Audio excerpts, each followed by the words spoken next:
Don Nelson and runs him out of a job. We'll hear from the newest man on the Knicks hot seat, Jeff Van Gundy. And the last great fearless leader to leave town without a championship, Pat Riley. It's all next, live on the MCS Cannon Knicks Game Night.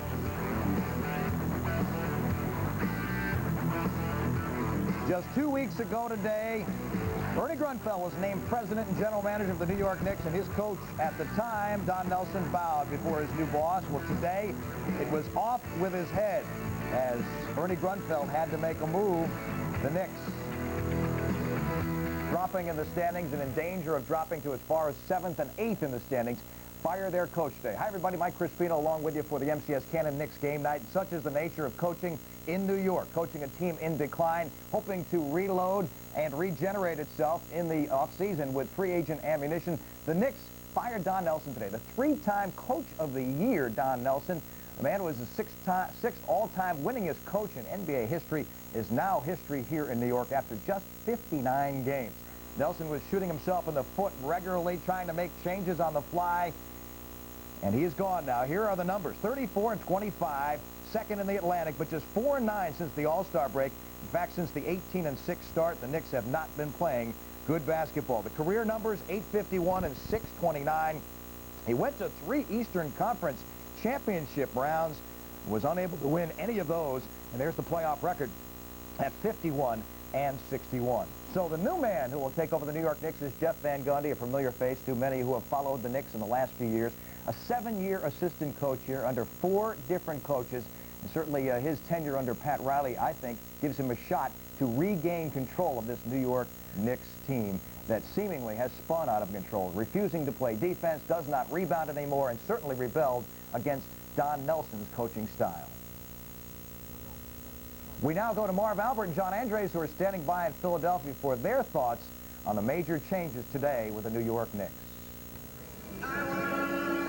All right, Mike. John, although there was the feeling of impending doom, it was certainly a stunning announcement at this stage of the season. I know that we were both surprised to hear about the firing of Don Nelson at this particular stage. In such a highly competitive environment and lifestyle that Don Nelson chose, it was shocking to me, Marv, because I don't think he was that unhappy about it. Based on his statements of late, he seemed to be relieved, actually, that that was going to be the future. That was okay with him. That just doesn't work in the world of professional sports, I don't think. All right, here are the reactions from Knicks players at their shoot-around earlier today. In this profession, you know, this organization, you know, people have to do what they got to do. It's part of the business. We wasn't playing well, and when you're not playing well, then someone had to take the blunt of it, and you know, as being the head coach, you know, he had to take the blunt of it. I was a little bit surprised. Didn't really expect it. I mean, we're getting down towards the end of the season, but you know, that's how this league goes. If you're hired, in most instances you're soon to be fired. But you know, he's been around for a long time, and you know, anytime you see a guy go, you know, you feel a little bit sad for him, and I don't know what to say. I mean, I was surprised when I heard this morning. I think anytime someone loses their position in this business, I think you have to feel bad for them. But on the flip side, it's part of this business. You know, I don't think anybody would say that they're happy that Coach Nelson is fired or anything like that. But you know, you move on from it. All we can do is go on and move forward. To be honest with you, I'm pretty shocked right now. So many things have gone on this season. It seems like this is the last straw, and to really be honest with you, I really don't have any comment on it because it's happened so fast. Haven't had time to absorb it, but you know, we need to concentrate tonight and get a win because we've got a tough schedule coming up. John, looking back at the past couple of weeks, I think that Don Nelson actually lost this club. Most damaging was the effort at home this past Tuesday night against the LA Clippers with no effort, no energy. You have the feeling that they quit on the coach. Yeah, no question, Marv, and it was very embarrassing, I'm sure, to Don Nelson and to his team and to the franchise, and it just can't be allowed to continue on that basis. It's a shame, too, because Don Nelson is one of the great coaches in NBA history, and you feel bad for a guy going out this way. But again, he didn't seem to have that combative spirit that he had to personally have and translate to his team so they could have it, too. Something big was missing, and it almost, again, to repeat myself, I just feel that Don Nelson decided he had had enough of the professional players of today. All right, so it is now Jeff Van Gundy as the head coach of the New York Knicks.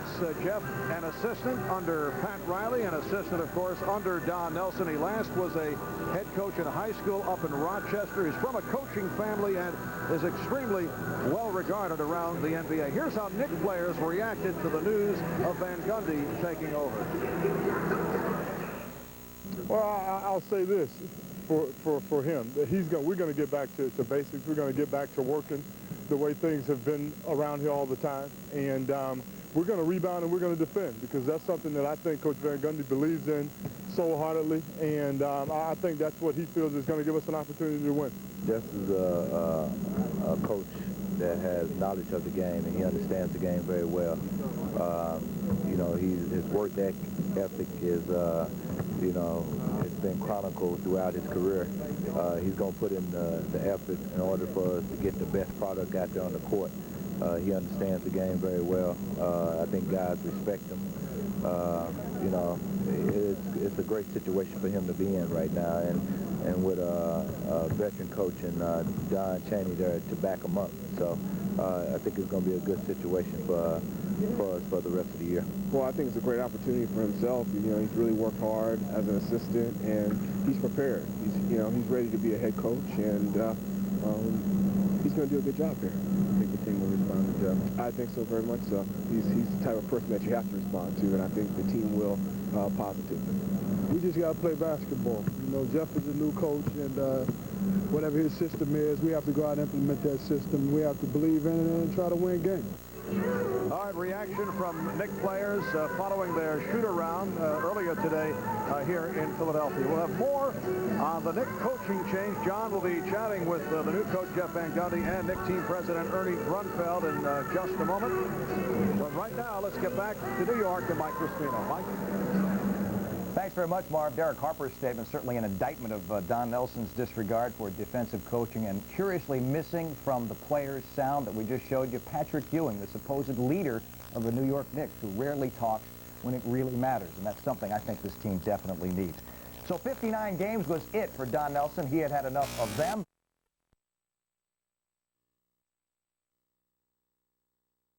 An environment so that they can play as well as possible. But it's not about just me. It's about the team and the sacrifice that goes into winning basketball.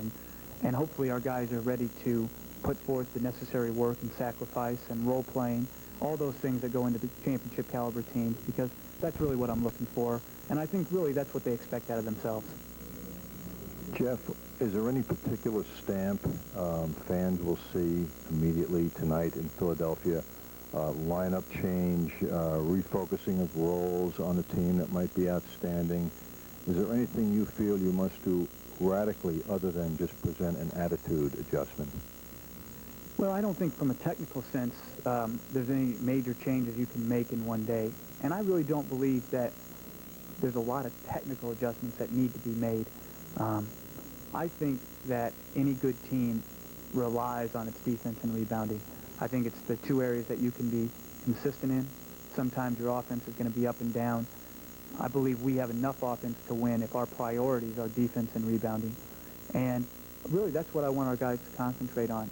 It sounds easier than it is, but I expect it from them. I think they expect that of themselves, and I think that's even more important, what they expect of themselves. And I think their expectations are very high for themselves. And so, you know, it's about time that we start living up to the responsibility of that, and I think the time to start that is tonight.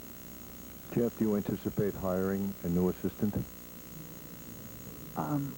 You know, John, being so quick, I haven't really given it a whole lot of thought. I am very, very happy with the people that we have.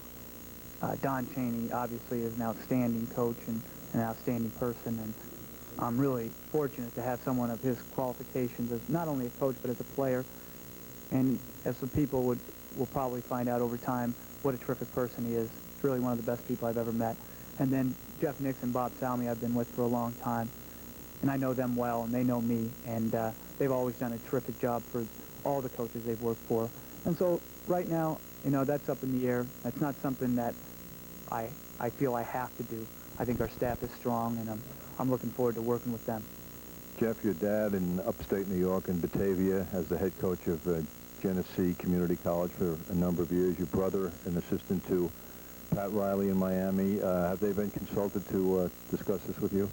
Well, I spoke to both of them, my father early this morning and my brother later in the afternoon.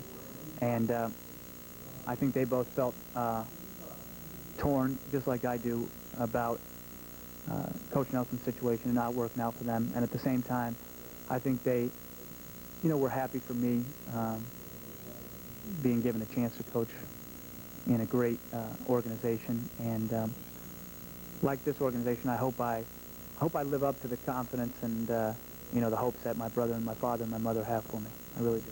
Jeff, on behalf of the thousands of Knicks fans, congratulations and the very best to you. Appreciate it, John.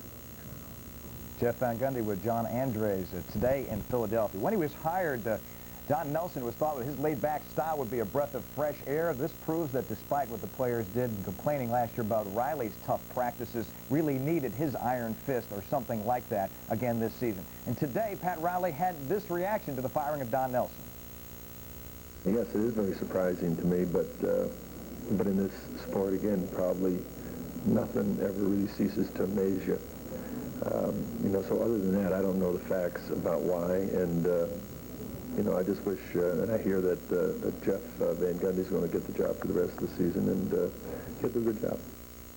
We went to Don Nelson's house in Connecticut today. We were told by his wife that he is still an employee of the New York Knicks and has been told by Knicks management to make no comment. We'll be back with more on the MCS Cannon Knicks game night when we return to our New York studios.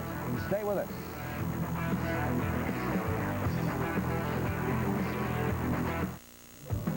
MCS Cannon Knicks game night is brought to you in part by Budweiser, official sponsor of the 1996 Olympic Summer Games. Difficult decision. Was this your decision alone, Ernie? Well, it was my recommendation. I recommended it to Dave Checkers, and he was fully supportive of it. Ernie, you go way back with Don Nelson, having played for him. I would have to assume, you being a very warm person, that this is a very difficult decision, particularly with your admiration for Don. Is that correct? Well, absolutely. Don Nelson is a good coach and a good person. It was a very hard decision, but I didn't feel the players were responding anymore, and I felt like we needed to go in another direction. And I felt like I had to do what I felt was best for the organization. At this time, I felt this move was in the best interest of the organization, so we can have 20, 22 games here at the end of the year, where maybe we can regroup and address some of the problems that we have, problems like our defense and our rebounding, and try to refocus and come together as a collective unit so we can make a nice run here at the end of the season, hopefully, and have a good head of steam going into the playoffs. Now, this is going to take some time. This is not going to happen overnight.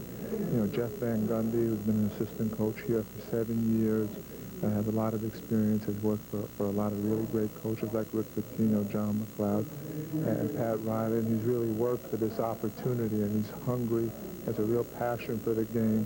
He's one of the hardest working people I've ever been around, and I know the players really respect his work ethic and can relate to his work ethic.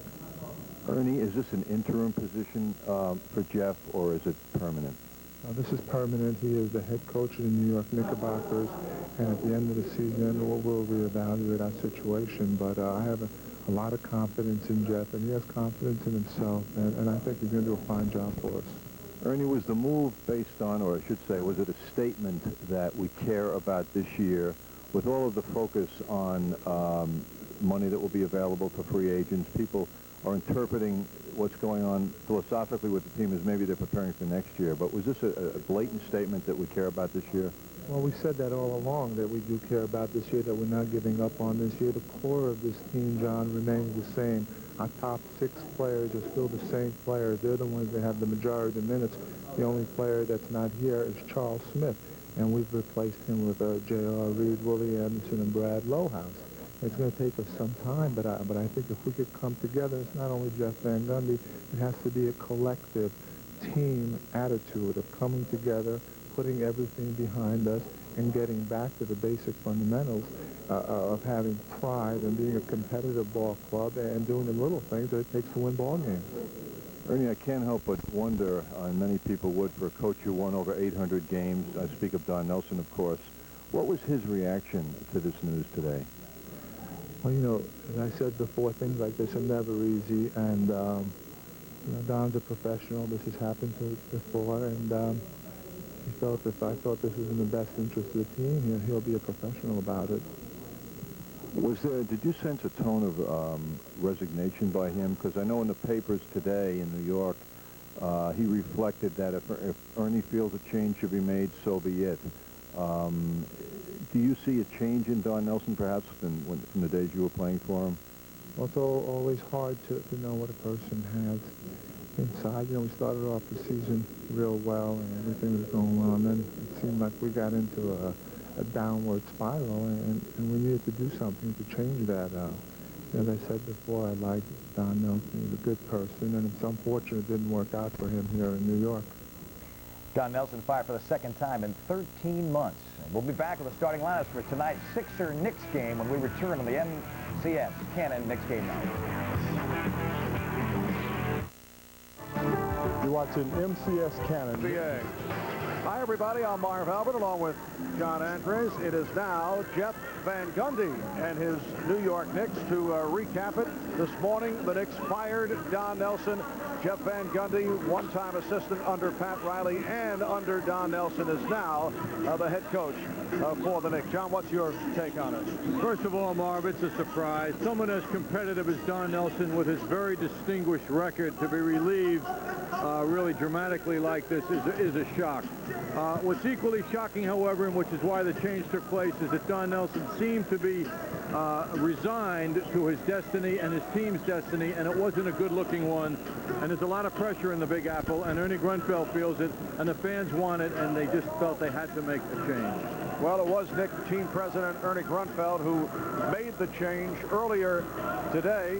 A surprising announcement coming around 10:45 this morning, and John had a chance to talk with Ernie and asked, in view of his long-time close relationship with Don Nelson, was it difficult to make this move? Well, absolutely. Don Nelson is a good coach and a good person, and it was a very hard decision. But I didn't feel the players were responding anymore, and I felt like we needed to go in another direction. And I felt like I had to do what I felt was best for the organization. At this time, I felt this move was in the best interest of the organization, so we can have 20, 22 games here at the end of the year, where maybe we can regroup and address some of the problems that we have, problems like our defense and our rebounding, and try to refocus and come together as a collective unit so we can make a nice run here at the end of the season, hopefully, and have a good head of steam going into the playoffs. I think anytime someone loses their position in this business, I think you have to feel bad for them. But on the flip side, it's part of this business. You know, I don't think anybody would say that they're happy that Coach Nelson is fired or anything like that. But you know, you move on from it. All we can do is go on and move forward. And there is the new head coach of the New York Knicks. Tonight, certainly the first day of the rest of his life. Jeff Van Gundy taking over the club this evening. He is the 18th head coach in the history of the New York Knicks. His last head coaching job was on the high school level in Rochester, New York. And for Jeff, it is a dramatic elevation taking over the reins of the Knicks. Well, I'm confident, yet I'm not naive. I think that I realize that the work the players put into it and the attitude that they bring forth is the key for us to get back on track and play winning, consistent basketball. It's not really about me. I'm here to direct and to create an environment so that they can play as well as possible. But it's not about just me. It's about the team and the sacrifice that goes into winning basketball. And hopefully our guys are ready to put forth the necessary work and sacrifice and role-playing, all those things that go into the championship caliber teams, because that's really what I'm looking for. And I think really that's what they expect out of themselves. Well, one thing's for certain, if there is a team that you want to coach your first game against, it would be the Philadelphia 76ers, who come in at 11-47. So it's the Knicks and the Sixers. We'll be back with the lineups in a moment.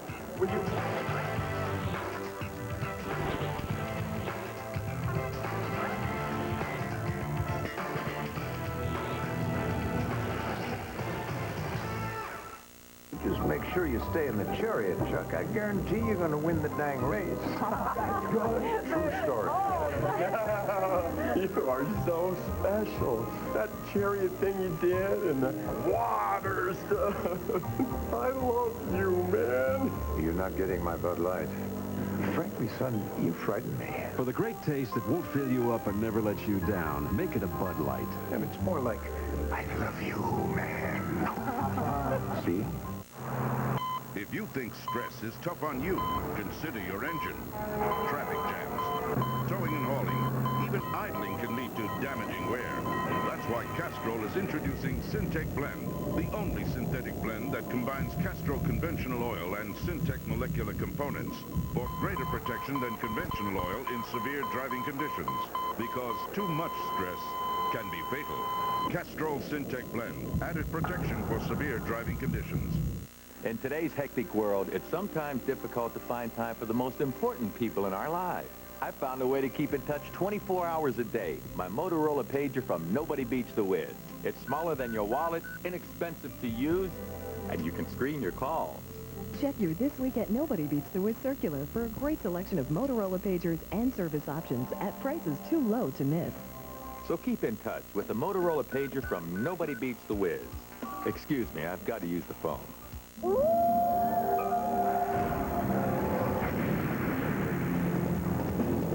its available 183 horsepower engine, the all-new 4Runner is so rugged it can take you far from civilization. Which is ironic when you consider that with its immense, well-appointed interior.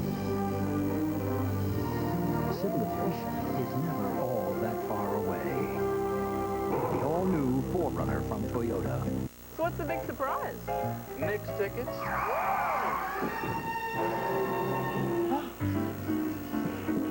American Express? I got a little proposition. Whoa! Hey, you got my ticket! Think again, my friend. Hold it!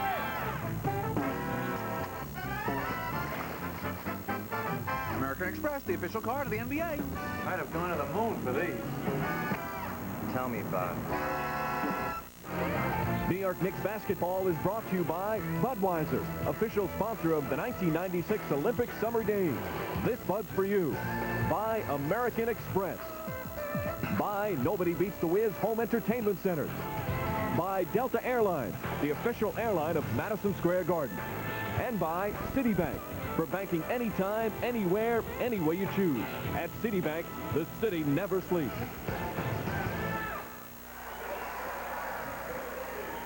Back at the Spectrum in Philadelphia, the Knicks have just been introduced to the crowd, and now the introduction of the Philadelphia 76ers.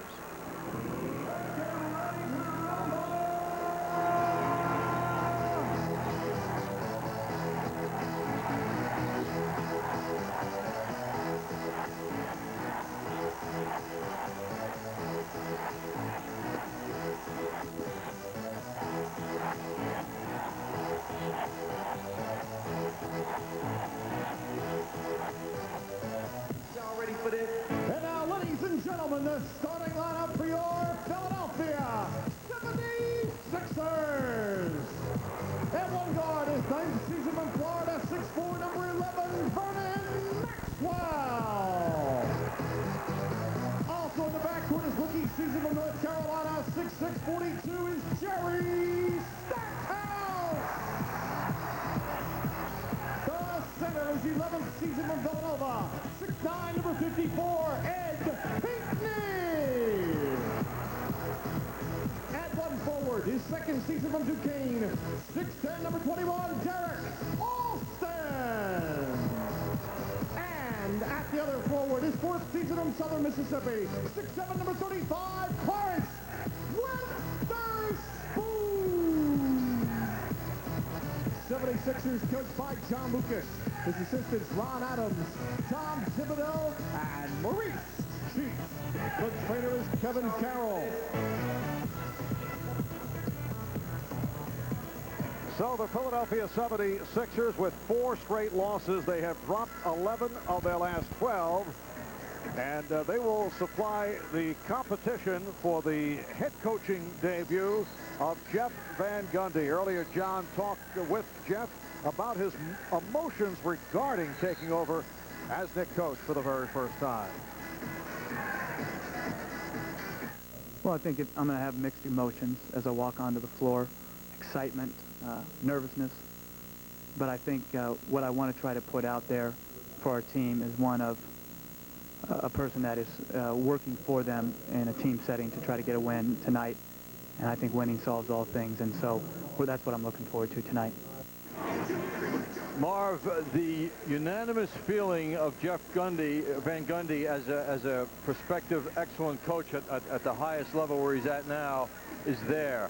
Pat Riley, Don Nelson, anybody who's been associated with him in now his 7th year with the Knicks has said glowing things about him as a head coach. Now, from Jeff's standpoint, this has probably come too soon. I mean, you like a little build-up, a little readiness, but opportunity knocks at odd times, and he seems to be ready for it, and everybody supports him to the fullest, and I mean the players as well.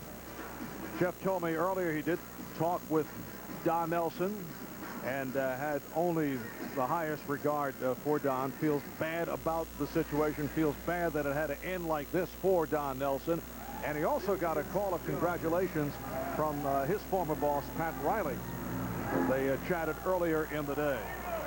Sixers control the opening tip. The officials are Bruce Alexander, Bennett Salvatore, and Tony Brothers. The shot clock is down to 7. This is Derek Alston.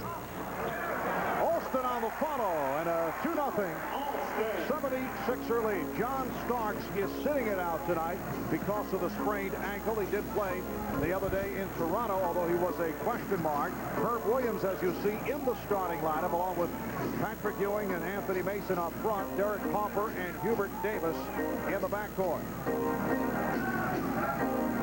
Herb Williams, coming off an outstanding game against the Raptors, is able to tie it at 2, and right at the start you can hear in the crowd the fact there is a large contingent of Knicks fans that have made their way to the Spectrum.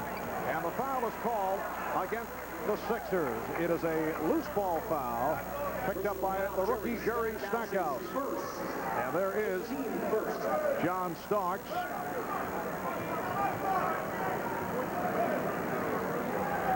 John, there are so many thoughts regarding the firing of Don Nelson and the elevation of Jeff Van Gundy to the head coaching position, which we will touch on right throughout.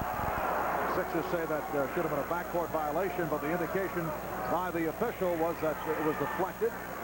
Here is Ewing. One thing's for certain, Marv, I would expect, and I'm sure Ernie Grunfeld and Jeff Van Gundy expect, a very loose and determined effort by the Knicks here tonight to start things out under the new regime. Stackhouse hitting the 3, and the Sixers lead 5-2. Earlier on Knicks game night, we touched on the subject of Don Nelson losing the team. The players seem to be confused by him. Alston was fouled. And he'll go to the line.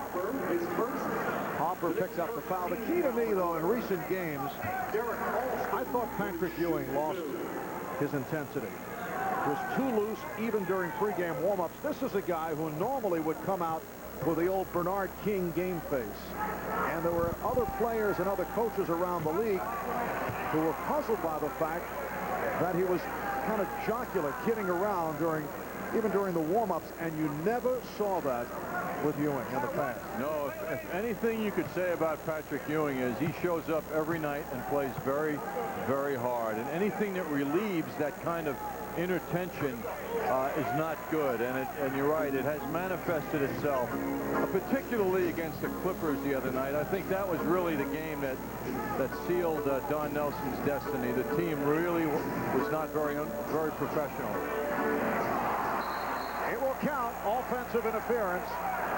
Scoring the basket for Anthony. So Anthony Mason gets credit for the field goal.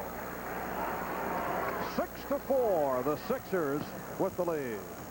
Another look at this play. Mason working inside. That shot gets tapped away as it's right at the basket just about.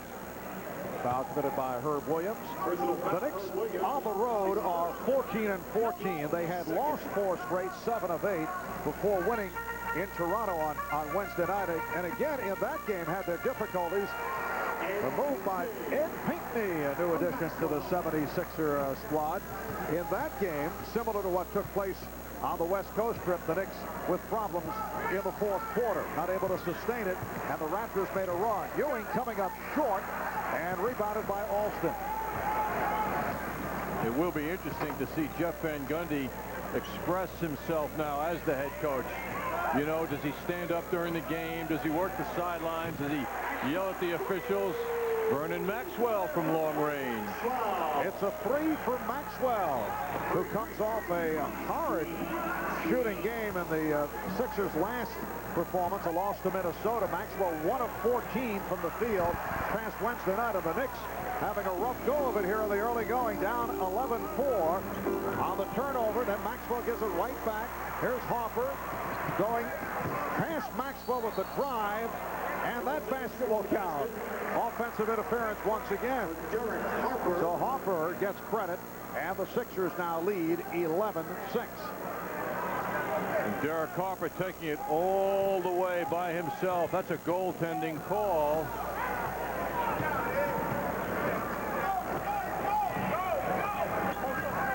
They double up on Maxwell. Alston. Thank you, Katrina. Weatherspoon way off, trying to get that shot off against Ewing. Pinckney. Ed Pinckney, who was acquired in the deal along with Tony Massenberg from Toronto in the deal for Sharon Wright, a deal that also had salary cap implications. Mason, and the Sixers now lead 13-8. Nice pass from Ed Pinckney, who at the other end just grabbed a big offensive rebound and hit that jump shot. That is his best quality, his offensive rebounding, and Patrick Ewing has got to pay attention to him. He certainly knows Ed Pinckney from Villanova Georgetown days. Alston keeps it alive. Sixers lead it 13-8. We are early first quarter. Maxwell with a wild shot.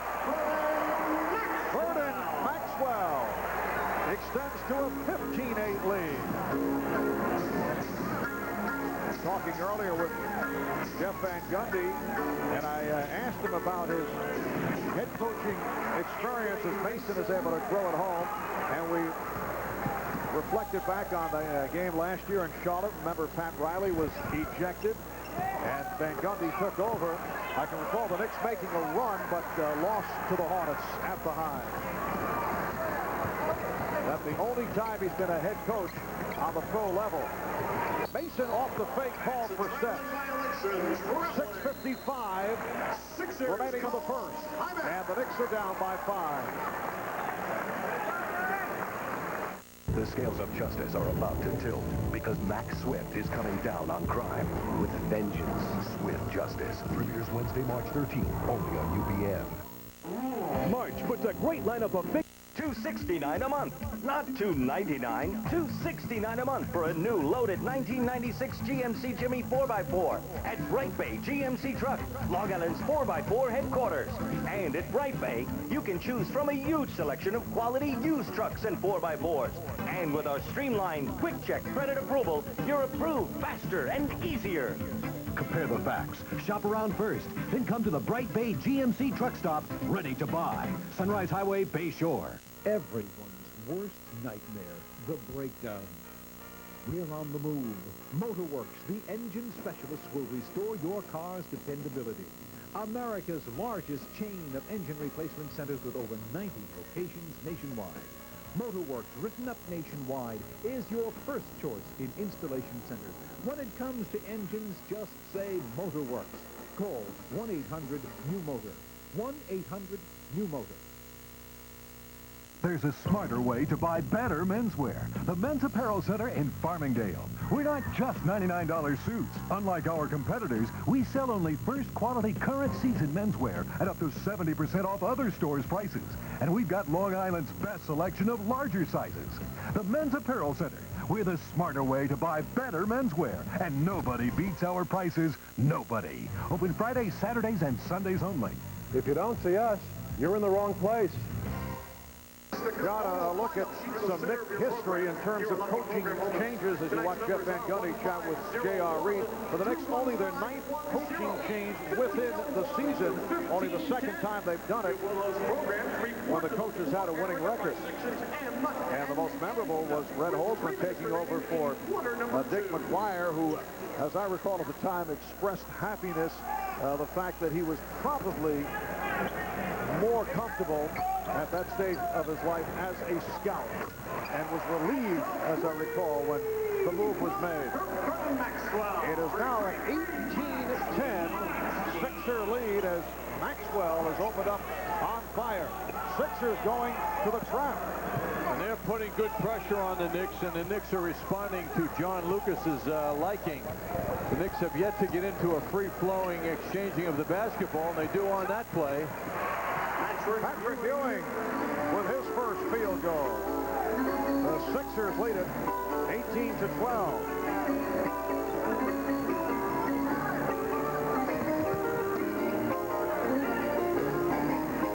Pinckney. Well, Philadelphia has opened up with hot shooting. 8 of 13 here at the start, and they lead by 8. Ed Pinckney going out on the perimeter doing a Ewing on Patrick. No one's chasing him out there, and at the other end now, Ewing responds. Interesting matchup with the two jump shooting centers. 76ers are up 20-14. And the foul is called on Clarence Weatherspoon. Offensive foul. Great matchup. Weatherspoon very, very strong and wide, and he wants to start out low, as does Mason, who he's matched up with. Mason played him perfectly. So both teams have had the touch here at the start. 5.5 left. First quarter. Ewing. Nice play from behind as Alston came over to strip Ewing, who had the step. Derek Alston, a second-year man from Duquesne, a second-round draft pick last season. He's worked his way into the starting lineup. Here's Davis. Hubert Davis hitting on his first field goal attempt. This is at the end of the court where the Knicks want to be a different team than they've been this year at the defensive end. And a nice fake by Weatherspoon gets Mason to commit. Nice finish by Clarence. John, you know, it's hard to just turn it on suddenly when the defense has not been sound for most of the season. Don Nelson was more of an offensive-oriented coach. That's an illegal defense call for the first time against the Philadelphia 76ers.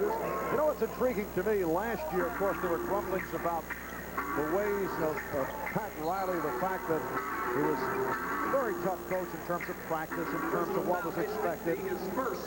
And this season, players complained that Don Nelson was not tough enough in practice. Well, in other words, they wanted to be disciplined. Yes, particularly Charles Oakley, who was outspoken in that area. And there was a very distinct difference in the coaching styles of the two. But what came off as laid-back style of Don Nelson, I think, was very surprising, not only to the Knicks, but also to the public. Travel call on Ewing, who now is facing the veteran LaSalle Thompson, who just replaced Ed Pinckney. So the Knicks with their 4th turnover in this first quarter. 76ers lead it by 6. Maxwell guarded by Hopper. Alston being played by J.R. Reed, who just checked in.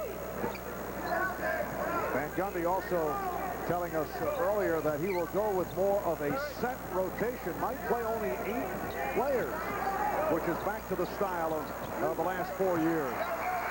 24-second violation. Well, there's no question, Marv, that Pat Riley is Jeff's hero.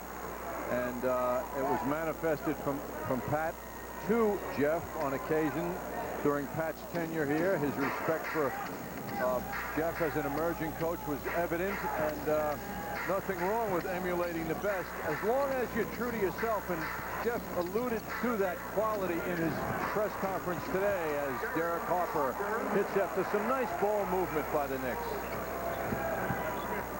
You know, you can't be someone else, but you can emulate styles that work. Nothing wrong with that, but it's got to be within your personality. Personal foul, Anthony Mason. No, Mason called for that foul as Weatherspoon faced the double team of Mason and Reed.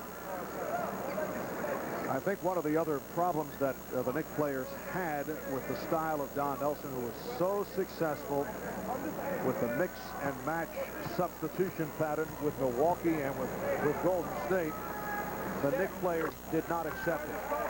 And they were looking for explanations, and one of the flaws was the lack of communication on the part of Don Nelson. And they were accustomed to the more rigid set pattern of Pat Riley. And we will see that, I think, from Jeff Van Gundy. They just did not react well to the substituting. And it was shocking to hear the players say that. I mean, removing John Starks from the mix of those comments, because that became almost a personal battle. And Don was very rough on Starks, as we mentioned last week, about saying that Hubert Davis is a superior basketball player. That was very hurtful to a guy. It's a good way to lose a guy. But the other players, including the veteran Derek Harper, added his own confusion to the mix, and that was a very, very bad sign for all concerned. Harper on the follow, and the Sixers now lead 24-20. It should also be stated that this is a very tough group, this particular Knicks squad, as they have been the last 4 years. Very, very difficult to manage the personalities here. Weatherspoon, and again, in reflecting back to the Pat Riley days, he certainly had his problems with several individuals, but he had some of the key players on his side, such as Patrick Ewing and John Starks and Charles Oakley for the most part. Don Nelson did not have that going. Everything turned, and you mentioned some of the statements, and I think that's also what led to the firing, that it became personal. You mentioned the statements regarding John Starks. I thought he was kind of rough on Patrick Ewing the other night, perhaps as a payback to some of the rumblings from Ewing.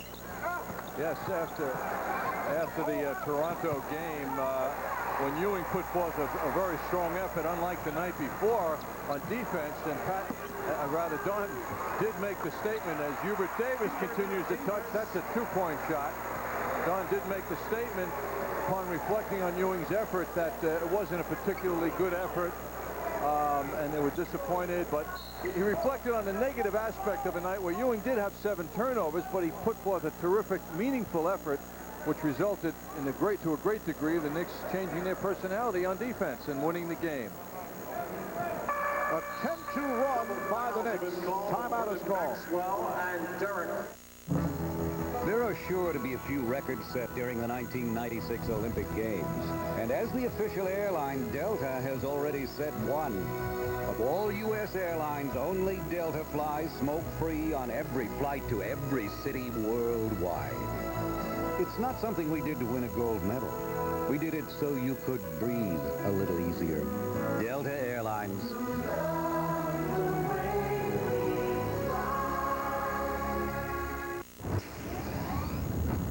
Today, a lot of turkey breasts aren't turkey breasts at all. Made of ground-up turkey scraps and trimmings, seaweed and starch. They're actually extruded and shaped to look like real turkey breasts. They're truly miracles of modern science. Of course, you may want real turkey breast. In that case, you have to ask for it by name. The name? Boar's Head Oven Gold. Turkey, not technology. If you think stress is tough on you, consider your engine. Traffic jams, towing and hauling, even idling can lead to damaging wear. That's why why Castrol is introducing Syntec Blend, the only synthetic blend that combines Castrol conventional oil and Syntec molecular components for greater protection than conventional oil in severe driving conditions. Because too much stress can be fatal. Castrol Syntec Blend, added protection for severe driving conditions. As we're going to break, a double foul call, the old double foul cop-out call was made by the officials on Derek Hopper and Vernon Maxwell. So many questions regarding today's stunning development with Don Nelson fired Jeff Van Gundy taking over as Knicks head coach. John addressed one of those issues with Knicks team president Ernie Grunfeld. Ernie, is this an interim position for Jeff, or is it permanent? No, this is permanent. He is the head coach of the New York Knickerbockers, and at the end of the season, we'll reevaluate our situation. But I have a lot of confidence in Jeff, and he has confidence in himself, and I think he's going to do a fine job for us. John, I don't doubt Ernie Grunfeld's sincerity on this issue, but I think it's something he has to say. And I think they have to see how the Knicks respond to Jeff Van Gundy. But if things remain the same and there's early departure by the Knicks in the playoffs, I would think they'll be looking to other possibilities. No question, Marv, but you know, something else has happened, in my opinion, in the NBA at this particular time. And that is, what you're dying to know, right? That there are no glamour coaches hanging out anymore. And I think the idea of hiring coaches who've been around, Dick Motta, Cotton Fitzsimmons, now Don Nelson, guys who've been around and, you know, are lifers, as they say, I think that's disappearing, and it might be over. We have an illegal defense second time now, and a technical foul here for Hubert Davis. But, you know, I think now that the future for new head coaches in the NBA is going to be from the assistant ranks. They know the league. They know the teams. They've dealt with the pressures. They understand what they're getting into. Pull a guy out of college, P.J. Carlesimo being a good example, is a very difficult transformation to have him also have the immediate respect of the team, because they know that the guy's coming from left field. So this is a great opportunity for Jeff Van Gundy, and if he does well and the team responds, it could be permanent. 1-point lead for the Knicks, first time they have led. Mason with the post-up move. And the Sixers move it back down. Trevor Ruffin on the floor for the first time. Charlie Ward has come on for the Knicks. Stackhouse facing a triple team. Good response defensively. Shot clock at 7. Ruffin, that's a 3. And the Sixers now lead 27-25. Getting back to that point, John, the only coaches who have succeeded on both the college and pro level, another illegal defense and another technical awarded to the Knicks. The only guys who have done it, both college and pro, Rick Pitino and Larry Brown. Hubert Davis will shoot the technical. Examined down through the years. Of course, Cotton Fitzsimmons came from the college ranks and had success as a pro, but I mean major success. You'd have to look at Pitino and Brown. It's a great discussion point. Rick and Larry are two of the best, no question. Had Rick stayed 1 or 2 more years, I sensed at the time that he felt that this team wasn't going to go further. Not to mention the fact that he had a great opportunity at, you know, in many ways the home of college basketball. But and his judgments, professional judgments, are excellent about his own career. But you're right, it's hard to find people like that. They don't come along in the generation very often. We're just under a minute remaining in this first quarter. 76ers by 1. Ruffin getting it to Dumas in the corner. And he's fouled by Reed. Personal foul, J.R. Reed. Not a good foul by J.R. Reed. In the last 2 minutes. Richard Dumas at the foul line shooting 2. So Dumas will shoot a couple. Richard Dumas in his 3rd year out of Oklahoma State. Guy who is extremely talented. That is not the question. The Phoenix Suns dropped him after a long bout with the NBA substance abuse policy. Dumas claims that he is clean and ready to play, and he was given a shot by Sixer coach John Lucas. But Dumas has had an up-and-down season. He has not played in the last 5 games. He has presented an air of indifference, which is hard to understand with his talent, but that's the deal. That's the read on him, that he doesn't care and he doesn't work. So here he is in the game, getting a good shot. Reed ties the game at 28 with a half minute left in the first quarter. J.R. Reed's first field goal. Ruffin, played by Ward. They double up. And it leads to the call of illegal defense against the Knicks.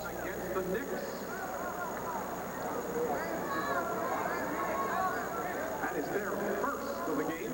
So the Sixers will put it in play. It's the first violation for the Knicks. 16 seconds to go in this opening quarter. And apparently an adjustment on the shot clock. Seconds of the quarter. The technical foul shot is taken. Well, there is a technical awarded because the illegal defense took place in the final 24 seconds of the quarter. And the Sixers now lead by 1.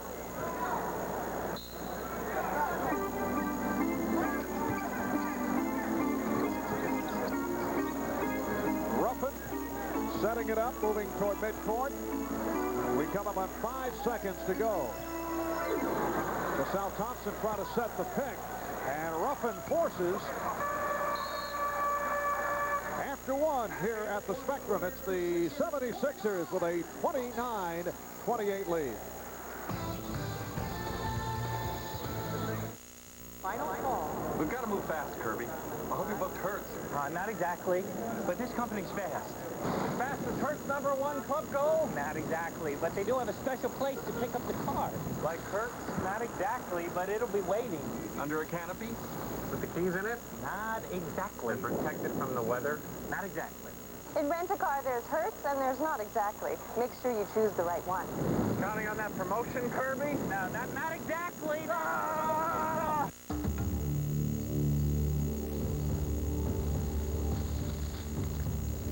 Are you lost in a financial jungle?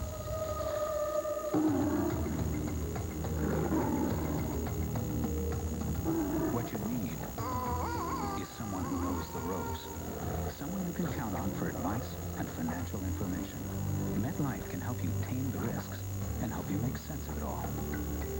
Get Met. It pays.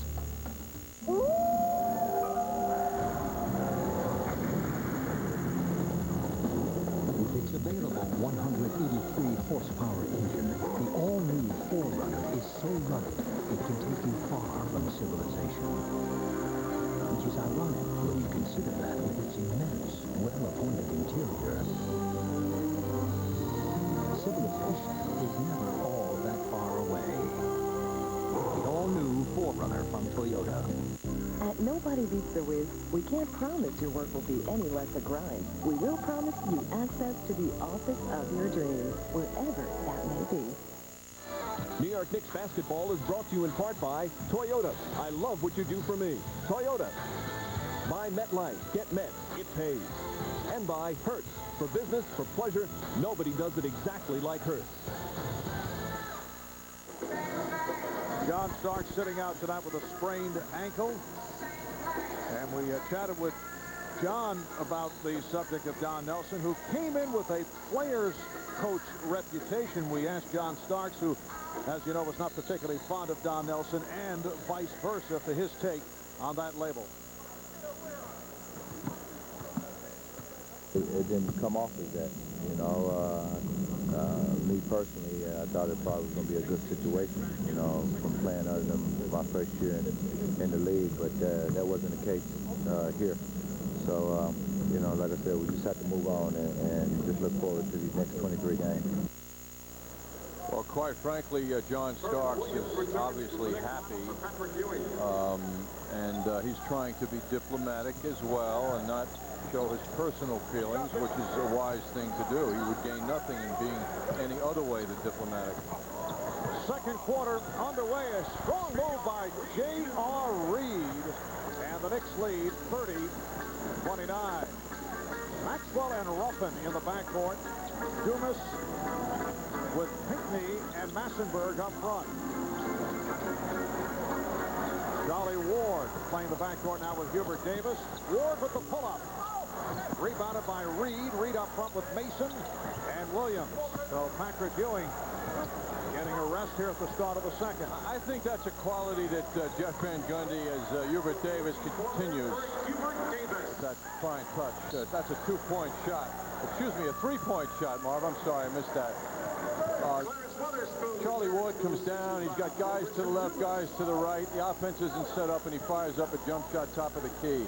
No one in offensive rebounding position, and his function is to excite the offense and do something for other people. Knicks now lead 33-29.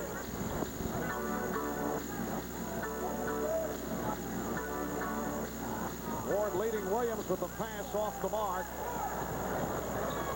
And Ruffin comes across. 76ers have lost their last 4 games, and they have dropped 11 of their last 12. This is Massenberg going to the left hand. Tony Massenberg in his 4th year out of Maryland, last year with the LA Clippers. In fact, he started 30 games at center. The Clippers with problems at the center position. Jump ball called as Herb Williams was tied up. Massenberg, originally a second-round pick of the San Antonio Spurs, and a player who has made the rounds 7 teams in less than 4 years. The Spurs, the Hornets, the Celtics, the Warriors, the Clippers, Toronto, and now Philadelphia acquired in the trade along with Ed Pinckney. J.R. Reed feeling it here this evening, and the Knicks now lead 35-31. Reed has hit 3 of 3 for 6 points. Massenberg has brought a very interesting game to the Sixers while averaging over 15 a game in his 6 games thus far.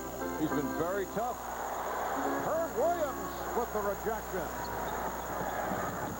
Ward on a crossover, firing one up. And then the hustle by Ward knocks it away into the 76er ball. Massenberg, Marv, by the way, is a free agent at the end of this year, and they'll have to make a decision as to whether they want to renew his contract. Ed Pinckney will be paid, also a free agent, but he'll be paid next year by Toronto. So Philadelphia has a little judgment to make there if they want to keep Ed. The 3 by Maxwell, cutting it to a 1-point lead, but Herb Williams extends to a 37-34 lead. Herb Williams in his 10 minutes, 2 of 3 for the field, 4 points. Weatherspoon.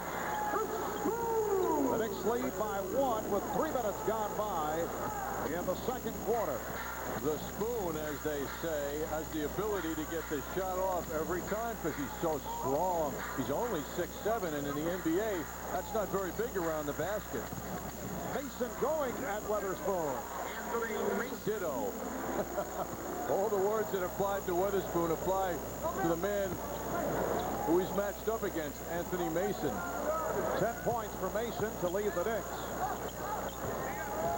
Here's Ruffin. The air ball fielded by Davis. Ward slows it up with the Sixers getting back. Knicks lead by 3.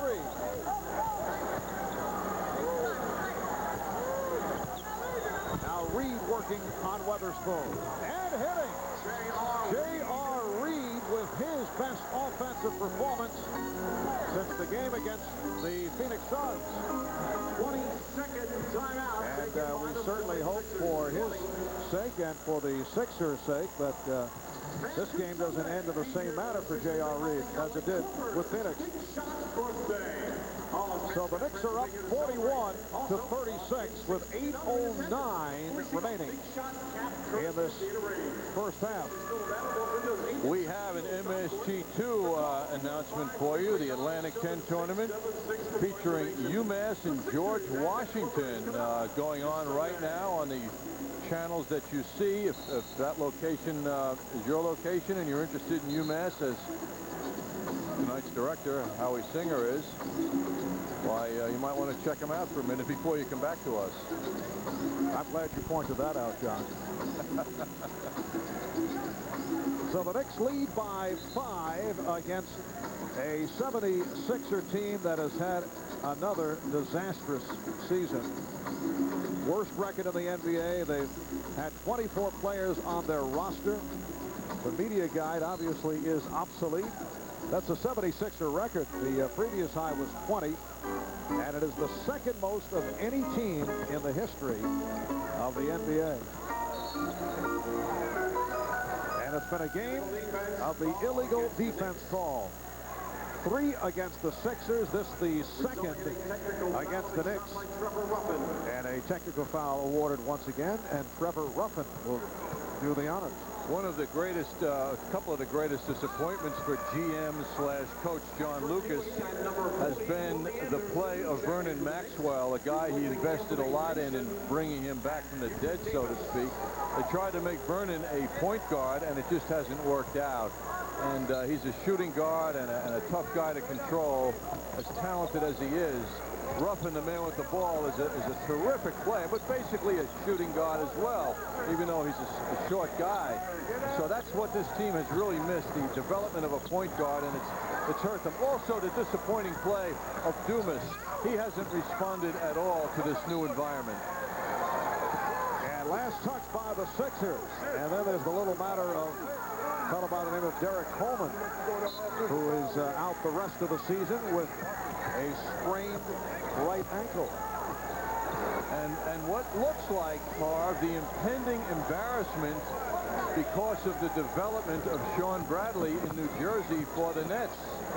He has been in a one-way direction, and it's a real good direction since leaving here. He has played very well, and also showing some confidence. Here's Maxwell, stopped by Ewing, was saved by Ward, but played by Weatherspoon, and a foul.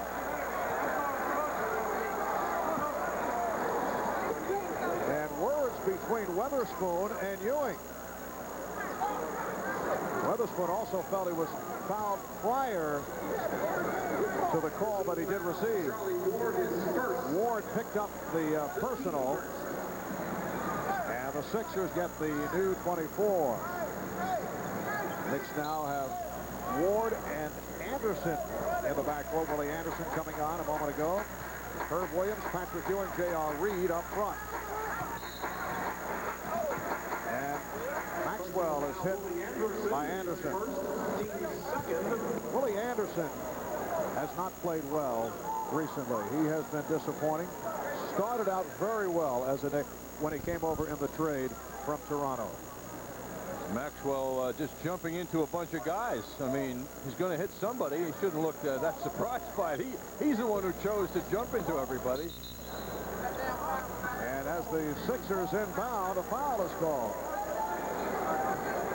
It's against the Knicks. It's on Reed for a hold. That's 2 on Reed. Both clubs shooting well. The Knicks 50% on 13, rather the Sixers 50%, 13 of 26. And the Knicks 19 of 29. They've hit 65% of their shots. Ruffin for 3. And Anderson brings it across.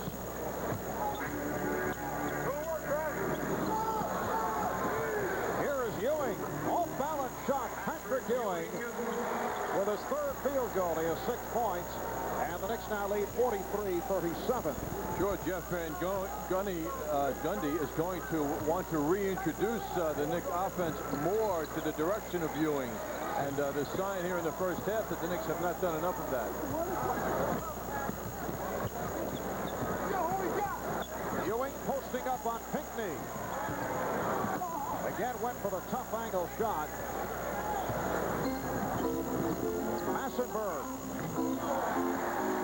Massenberg able to avoid the contact. Would have been a charge because Herb Williams had possession, and then able to hit off glass. Second field goal, 4 points for Massenberg. Van Gundy looking to spread out the court as Ward takes it to the basket. Rebounded by Massenberg. And here's Ruffin flying down court, setting up Maxwell for 3. Well, Maxwell has bounced back from the 1 of 14 against the Timberwolves the other night. He's hit 3 from downtown. He has 13 points, and the Knicks call for time. 22nd timeout with 5.5 remaining in the first half. The Knicks lead is now 43-42, and apparently they have extended to a full timeout. In 5 days, Max Swift will explode onto the screen with the vengeance. Swift Justice. Premieres Wednesday, March 13th, only on UPN. $4.59 a month. Not $4.99 a month. $4.59 a month for a luxurious new 1996 Lincoln Continental. Only at Bright Bay Lincoln Mercury during our March Madness inventory reduction. Get 1996 Lincoln Continentals, Town Cars, and Mark 8s from $4.59 a month. Get new 96 Mercury Villagers, Sables, or Cougars. Your choice, only $2.69 a month. No money down, only $2.69 a month. Only during March Madness at Bright Bay Lincoln Mercury, Sunrise Highway, Bayshore. There's a smarter way to buy better menswear. The Men's Apparel Center in Farmingdale. We're not just $99 suits. Unlike our competitors, we sell only first-quality current season menswear at up to 70% off other stores' prices. And we've got Long Island's best selection of larger sizes. The Men's Apparel Center. We're the smarter way to buy better menswear. And nobody beats our prices. Nobody. Open Fridays, Saturdays, and Sundays only. If you don't see us, you're in the wrong place.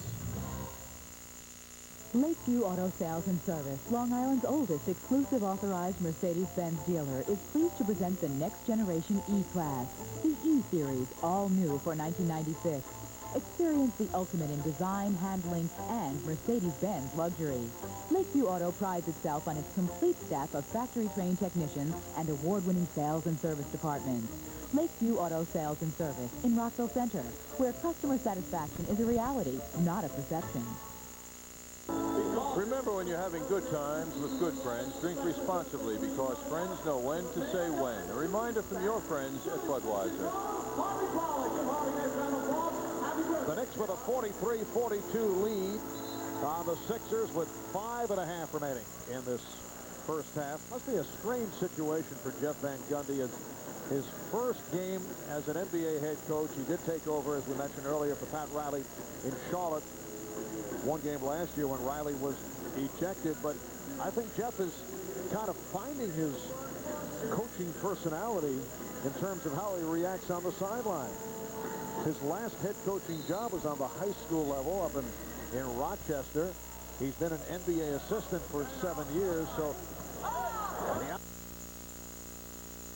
rebounded by Stackhouse, but I don't think that he really knows what his personality is in terms of how he reacts on the sideline. I think he's going to have to kind of work his way into it.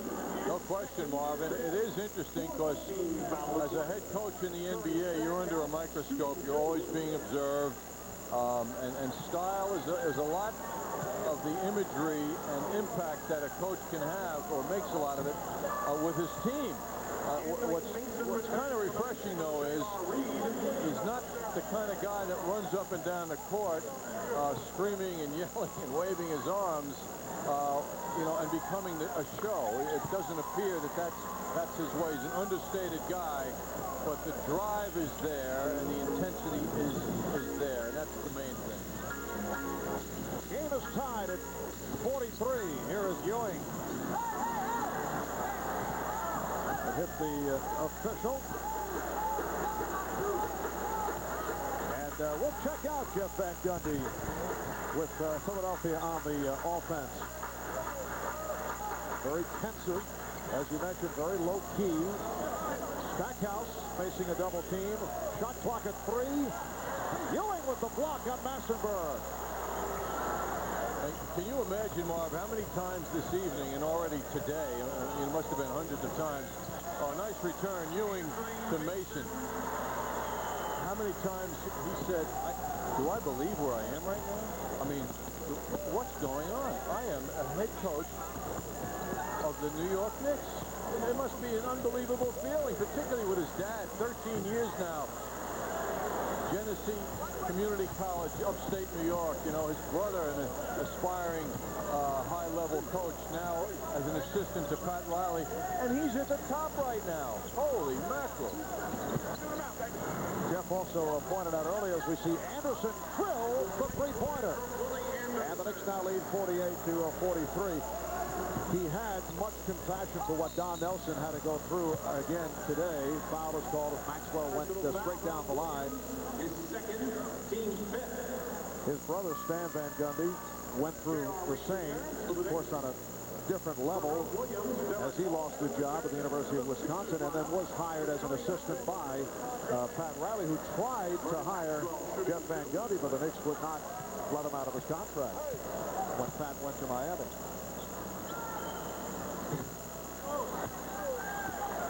So Vernon Maxwell with an explosive first half.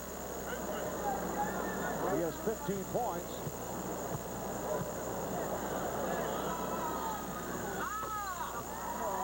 And the Knicks now lead by 3 with just under 4 minutes remaining first half.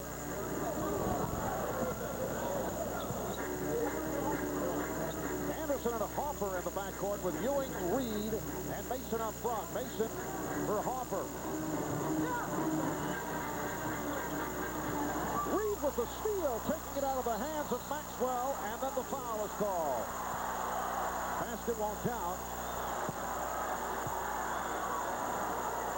As Maxwell hit the floor, he was fouled.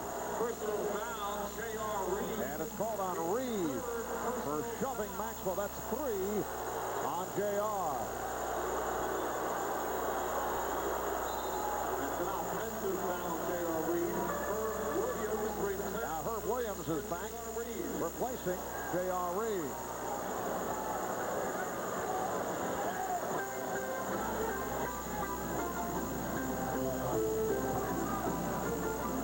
The Knicks playing the third of 4 meetings against the 76ers. They've won the previous 2. They have won 7 straight, 23 of the last 27 against Philadelphia. And here in Philly, the Knicks with 3 straight and 8 of the last 9. Hopper. It counts, and the foul. And again, a beautiful pass from Mason. Boy, note how the Knicks are congratulating each other and reflecting a unity on the court after a nice play like that. That's a sight we haven't seen in a long time. Give and go basketball, basic stuff. A shovel pass from Mason and a soft left-handed hook shot, kind of a hook layup by Harper, and a lot of rejoicing by the Knicks, who now have a 5-point lead. 3-point play for Derek Hopper. He now has 9. Just under 3 minutes left in the first half. And the Knicks lead 51-45. For the Knicks, it is their biggest lead. Stackhouse guarded by Davis, trying to shake him off. And he drew the foul. Personal foul. Jerry Stackhouse. Foul by Hubert Davis. Stackhouse, the 3rd selection overall, first-round draft pick of the 76ers. Knicks take a timeout. We'll be right back.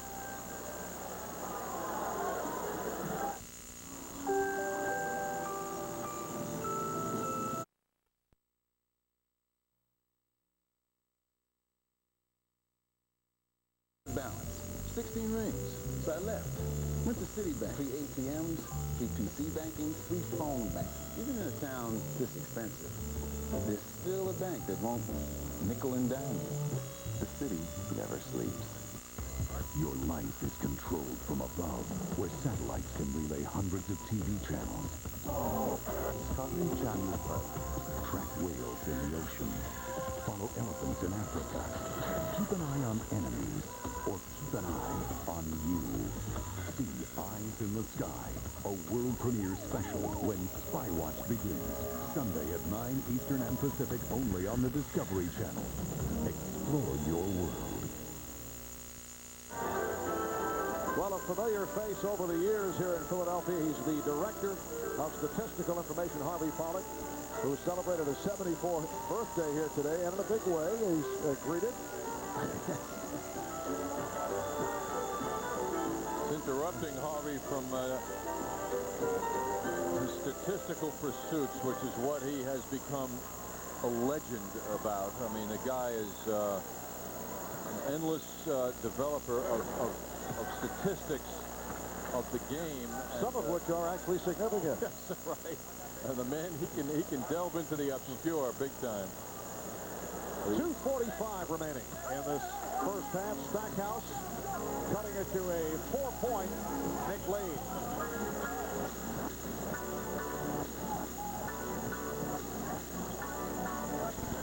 Low post action there, double pick by Mason and Ewing, getting Hubert Davis free, but some good defense resulted in Hubert not getting the open jumper. Here's Herb Williams, and the air ball handled by Weatherspoon. Maxwell now guarded by Hopper. Stackhouse putting moves on Davis. It's an all North Carolina matchup. Jerry Stackhouse and Hubert Davis. 2 minutes remaining in the first half. 2 minutes. Stackhouse has been in a major shooting slump of late. He has, as often referred to rookies in the NBA, has hit the wall. He just has lost his touch, and you can see for the season, Stackhouse has been very impressive.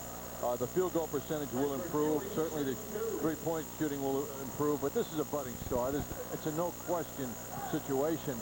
But after that college schedule, which at the most stretches to 35 games, boy, it's tough when you get over 60, which is where he is right now. But I'm sure he'll be back. He'll be back soon.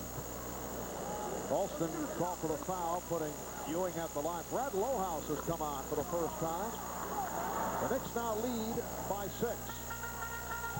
With a minute and 50 to go in this first half.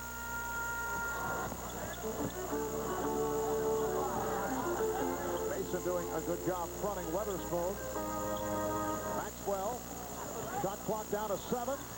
Maxwell trying to deliver to Pinckney. Pinckney stripped. Pinckney recovers.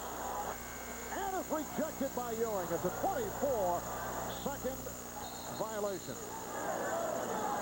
And now a discussion with Bennett Salvatore coming over to chat about the call.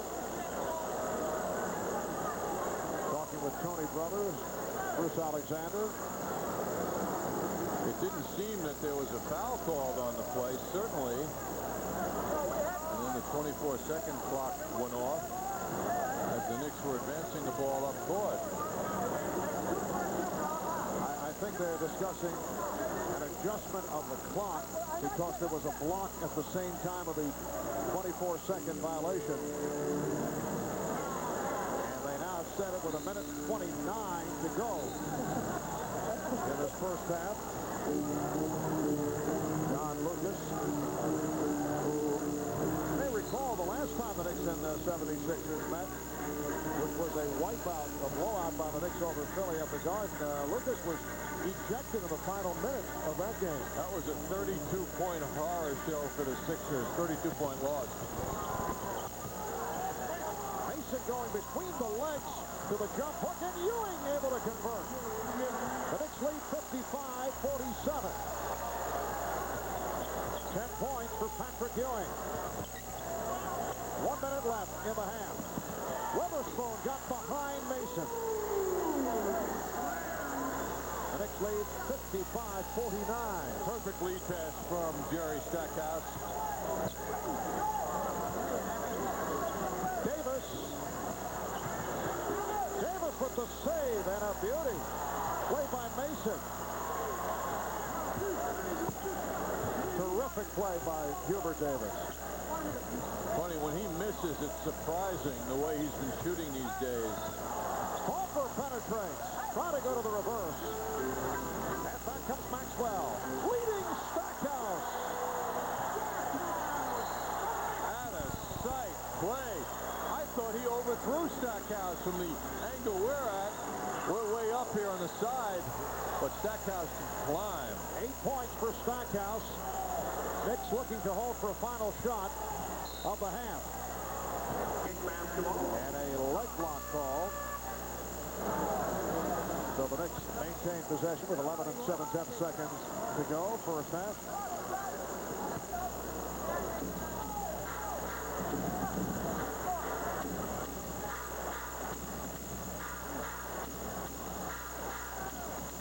Final seconds, Hopper. Nice move by Derek Hopper. Here's Maxwell. Can he get it off? He does for 3. So at the half, with Jeff Van Gundy in his first game as head coach of the New York Knicks, the Knicks 57 and the 76ers 51. Mike Crispino coming up at the sports desk. Deb Kaufman will join us at halftime. We'll be right back.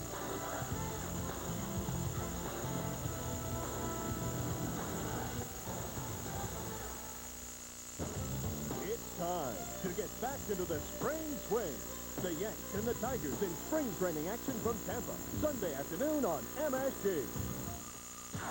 I'm a Grand Prix winner. I'm a Grand Prix winner. We're Grand Prix winners. Hi, I'm John Nugent, president of Grand Prix Motors in Hicksville. You too could be a Grand Prix winner with a great deal on a new Jeep, Eagle, Chrysler, Plymouth, Subaru, or previously owned vehicle.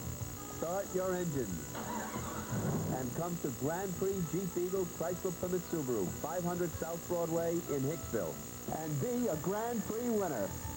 Shoes are rough.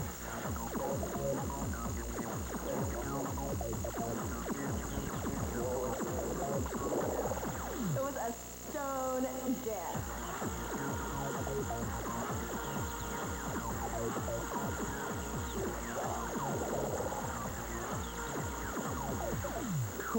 Cool as ice, man. Come check out Q-Zone, the world's favorite laser game. It's here at the Nassau Coliseum Thursday, Friday, Saturday, and Sunday. It's the area's largest home improvement show. If you own a home, you'll definitely want to be at the Nassau Coliseum this weekend. See hundreds of home improvement ideas from the major names in windows and doors, kitchen and bath remodeling, hot tubs, skylights, building materials, wood flooring, energy-saving devices, swimming pools, home security systems, and a whole lot more at the Nassau Coliseum this Thursday, Friday, Saturday, and Sunday. If you own a home, be there. You'll love the Anderson Frenchwood patio door for the beauty it brings to a room and for what it doesn't bring. In fact, the Anderson Frenchwood patio door is so weather-tight, there may be only one way air and moisture can get through it. Get the book that's filled with Anderson window and patio door ideas. Available in Nassau Suffolk Lumber. No one covers Long Island like Nassau Suffolk Lumber. This copyrighted telecast of the National Basketball Association may not be retransmitted, reproduced, or rebroadcast without the express written consent of the NBA. Back at the Spectrum in Philadelphia, where the Knicks have a 6-point lead over the Philadelphia 76ers, 57-51. Welcome back inside. I'm Jeff Kaufman. Well, once the Knicks got going, they looked a little more like the Knicks of old, playing better defense and certainly giving the good effort for their new coach, Jeff Van Gundy. We'll be back with highlights. John Andres will join us, but for now, let's take a quick check with Mike Crispino at the MSG Sports Desk. All right, thanks very much, Deb. There was no difference of opinion on Don Nelson's future among Knicks management today when they fired him, fearing that the team could fall as low as 7th or 8th in the Eastern Conference, setting up a first-round exit from the playoffs. A move had to be made now before the cause was lost completely. That and the fact that Knicks laundry had been washed in public on a daily basis lately sped the exit of the 6th active winningest coach in the NBA. Well, I think the answer to that question is pretty clear based on the action that we had to take today. But that doesn't diminish the fact that we have a lot of respect for him. He's an important part of the NBA's past and maybe even the future. I wish him well. Sergeant President Dave Cheggets responding to my question of whether Don Nelson handled the media or the media environment here in New York well enough. Well, when Don Nelson was brought in to provide a breath of fresh air after the Darth Vader days of Pat Riley, what it turns out to be is that the Knicks needed Riley's iron fist because they are too self-interested and with minutes, shots, and all the things that destroy a team's success. Here's Pat Riley's reaction today. Yes, it is very surprising to me, but in this sport, again, probably nothing ever really ceases to amaze you. So other than that, I don't know the facts about why, and, I just wish, and I hear that Jeff van Gundy is going to get the job for the rest of the season, and it's a good job. On the college basketball scene, St. John's sources told me tonight an announcement on Coach Brian Mahoney's future on their bench will come as early as Monday or Tuesday of next week, and the transfer show of Manhattan is not the front runner for that job should it open up. Monmouth College Hawks became the 17th team into the NCAA tournament. Their first ever trip. They won the Northeast Conference today. They won it by 1 point in the final seconds from the free throw line. 4 seconds left, and Wayne Zilk's team down by 2. LaSalle transfer Quincy Lee went to the line, and he shot both free throws and made them both to win the game. The Hawks are in at 20-9 after Deion Haynes threw up a desperation shot for Ryder. It didn't go. And Monmouth can celebrate. They'll be going to the NCAA's Big Dance. Kevin Bannon, a disappointment today at Ryder. And in the Big East Tournament semifinals being played, UConn leading by 13 over Syracuse. 3.5 left in the game. We'll be back. Nobody does it like you.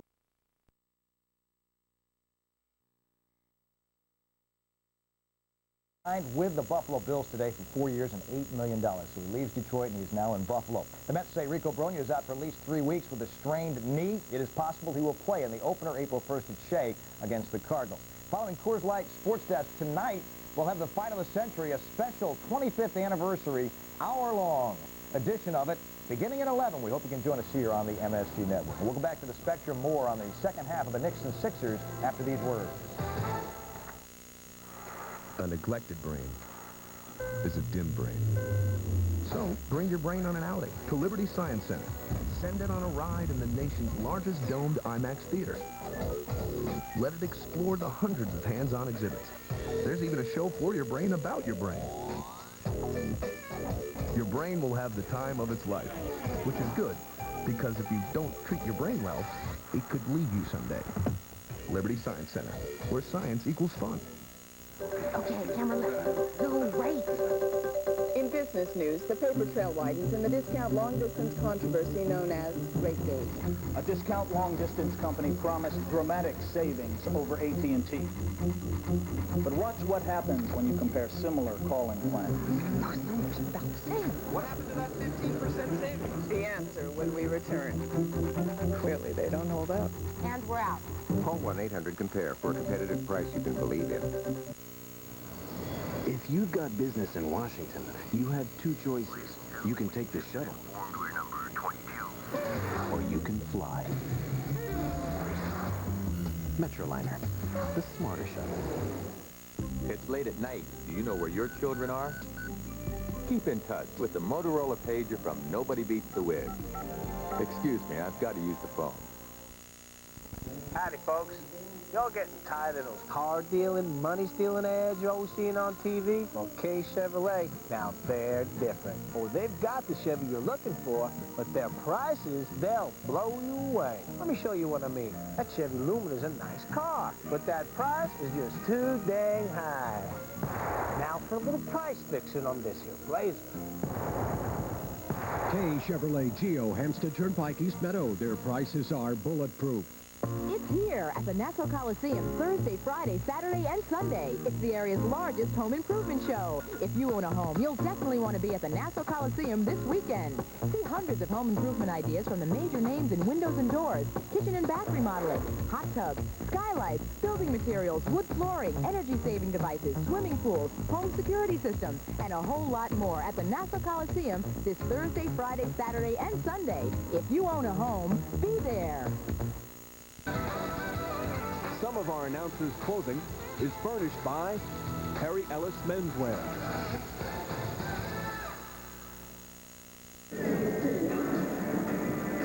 In the debut of Jeff Van Gundy, he's got his first halftime lead. The Knicks lead at New York, Spectrum in Philadelphia by 6. Time now for our leading scorers at halftime. They're brought to you by your Tri-State Jeep and Eagle dealers. There's only one Jeep, and it's only at your Tri-State Jeep and Eagle dealer. Anthony Mason is leading the way for the Knicks. He's got a dozen. Derek Harper, who's playing with renewed vigor, has 11. Patrick Ewing with 10. Davis and J.R. Reed round out the Knicks' top 5. On the other side for the 76ers, Vernon Maxwell, who hasn't stopped scoring and hasn't stopped talking, has 16. Clarence Weatherspoon has 8. The rookie, Jerry Stackhouse, has 8. And Pinckney and Trevor Ruffin round out their top 5.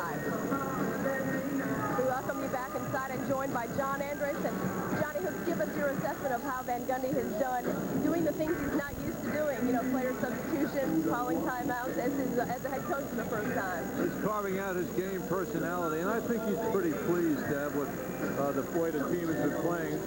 I think what they're doing very well is passing the ball. They already have 14 assists in the game, and they're moving it nicely. They're playing unselfishly, and I think so far so good. They're also hitting the boards okay. All right, let's take a look at some of the highlights because we have some examples of that ball movement. The first one is Derek Harper.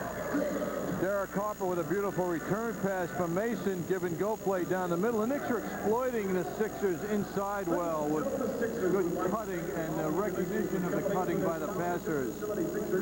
Patrick Ewing at one point always gets double team attention, and when the cut is recognized that as Mason did, he got the return pass nicely. And the Knicks are definitely working the boards, which they need to do, something to watch. Mason trying to work out a one-on-one move. Ends up taking a short, what looked like shot, turned out to be a pass effect because Ewing was right there to send it down. And then, John, on the other side, Jerry Stackhouse, he seems to never stop working. Yes, the special talents of Jerry Stackhouse was recognized by Vernon Maxwell for a beautiful alley-oop play, so that gave the Sixers a little excitement. All right, thanks, John. We'll be back with more from our halftime coverage. Take a quick break. Stay with us. We'll be back right after this. Time than he was getting in Toronto, so his numbers are up as well. So for them personally, it's been a good move. The Knicks lead is 4. Give and go did not work. Here's Stackhouse with Harper back. Oh, and he has words for Derek Harper. I'm surprised there wasn't a taunting call on that one against Stackhouse.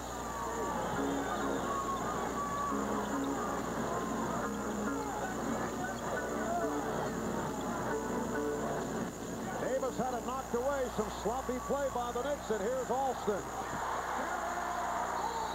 The game is tied at 60. The Knicks call for time with 3 minutes gone by in the third quarter. It is a 20-second timeout. It appeared to be a full, but now the Knicks change back to a 20-second timeout. The rookie from North Carolina, Jerry Stackhouse, who just moments ago was involved with Derek Harper, enjoying the stuff, and then had some words for Harper. Great move also. Harper was on him, and Stackhouse with his tremendous athleticism was able to fade away and then slam that ball down. 6-0 run by the Sixers over the last 40 seconds. And this game is tied for the 5th time. Marvin, I was down on a court with Deb Kaufman. As I came back to come upstairs here, I ran into Maurice Cheeks, who said nice things about Jeff Van Gundy. You know, take care of Jeff type stuff. And then ran into that New York legend, World Be Free, who's a staff assistant here with the Sixers, sitting behind their bench. Another 3 for Hubert Davis. He has 15 points, 3 of 4 from three-point range. Knicks lead 63 to 60. Stackhouse for Pinckney. Pass on the deep shot. Maxwell firing. Rare miss by Vernon Maxwell. John, anyone else you ran into that you might want to share with us? That's a travel on Patrick Ewing. Oh, yes, I forgot. I also ran into 180 Knicks fans here who are very loyal, making their annual trip here. Cal Ramsey leading the way. Cal doing a typically great job with community relations with the Knicks. Frank Murphy also, Knicks executive, and the fans are very up and excited to be here as usual. What a bunch of loyal people. And we have been hearing them right throughout. Pinckney nearly got the roll on that shot off the glass. Rebounded by Alston. Maxwell for Stackhouse for three.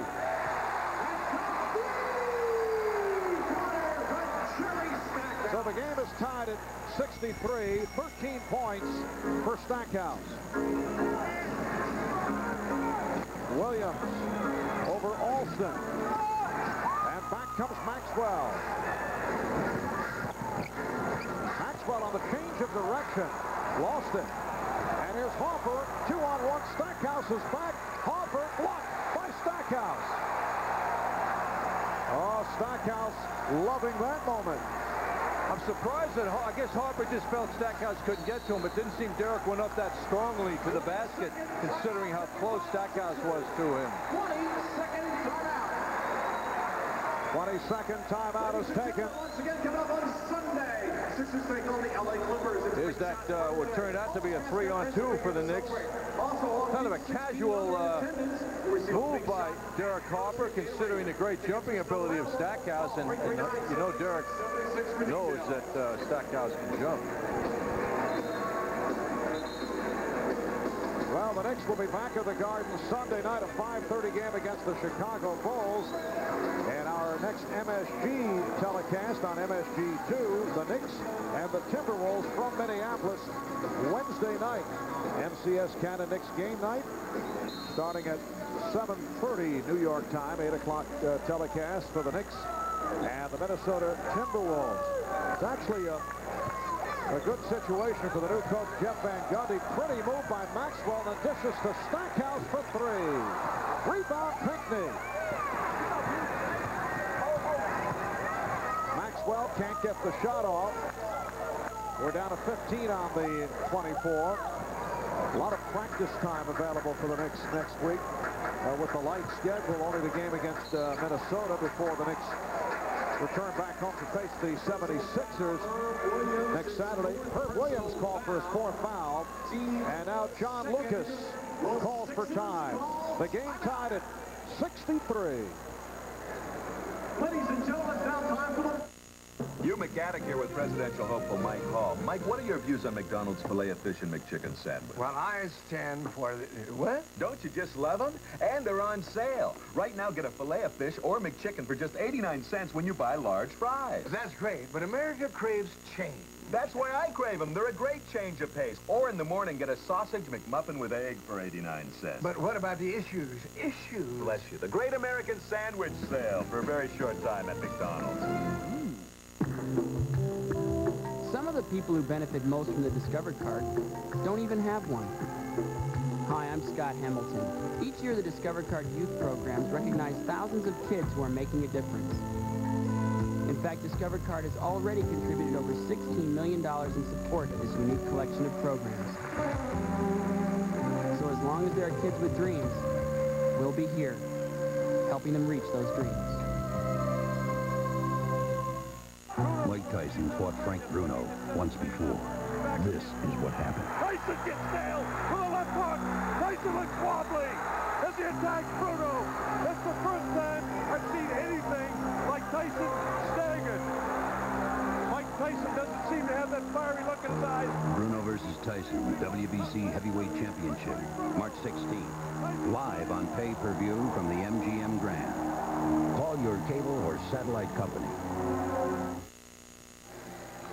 Well, they're the traveling loyalists that represent the Knicks fans here in the Spectrum. Many fans, about 180 fans came down today from New York. Philadelphia. That's Mike Martucci, the tour director, leading everybody on the bus to come here to Philadelphia. They had a great time. Cal Ramsey, Knicks director of community relations, a very popular guy. Cal, a key man there, bringing lots of joy to the fans. And as I mentioned, Frank Murphy, vice president and business manager of the Knicks, also a big part of the day for the fans. Anthony Mason called for the foul.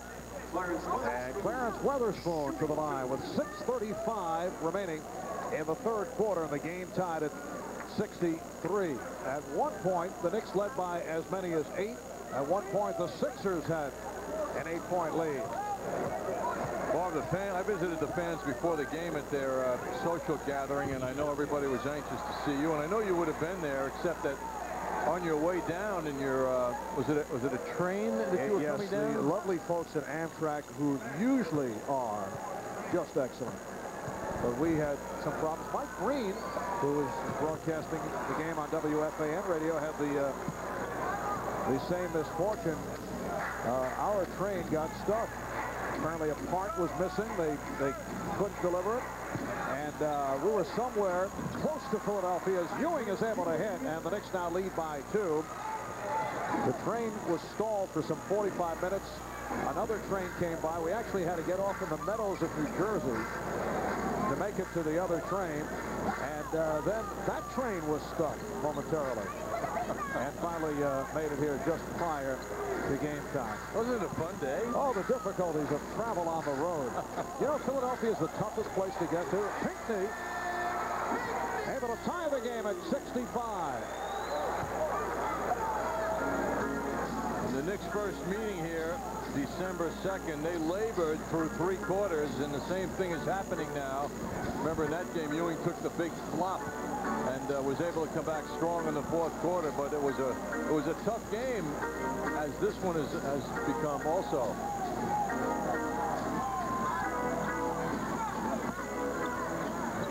Ewing setting up on Pinckney. The tip missed by Reed. Ultimately, the Knicks won that one by 9 points with a good 4th quarter surge. 33-point 4th quarter. And the Knicks have won 7 straight, 23 of the last 27 against the Sixers. Harper called for that foul, his 3rd. And the Knicks very quickly have 4 team fouls. Trevor Ruffin replacing Vernon Maxwell.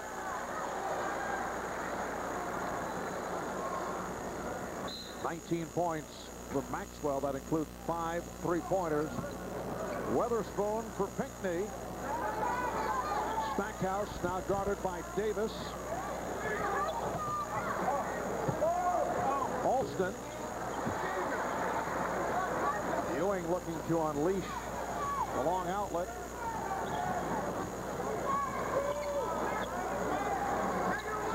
Fouls for the Knicks, only 7 for Philadelphia, as the Knicks showing a more energetic defense, which means you will commit fouls, but the Knicks need to get back to that old personality of tougher defense. Away from the ball, a loose ball foul called on Weatherspoon.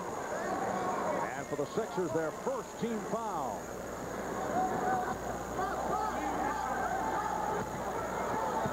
They triple team Ewing.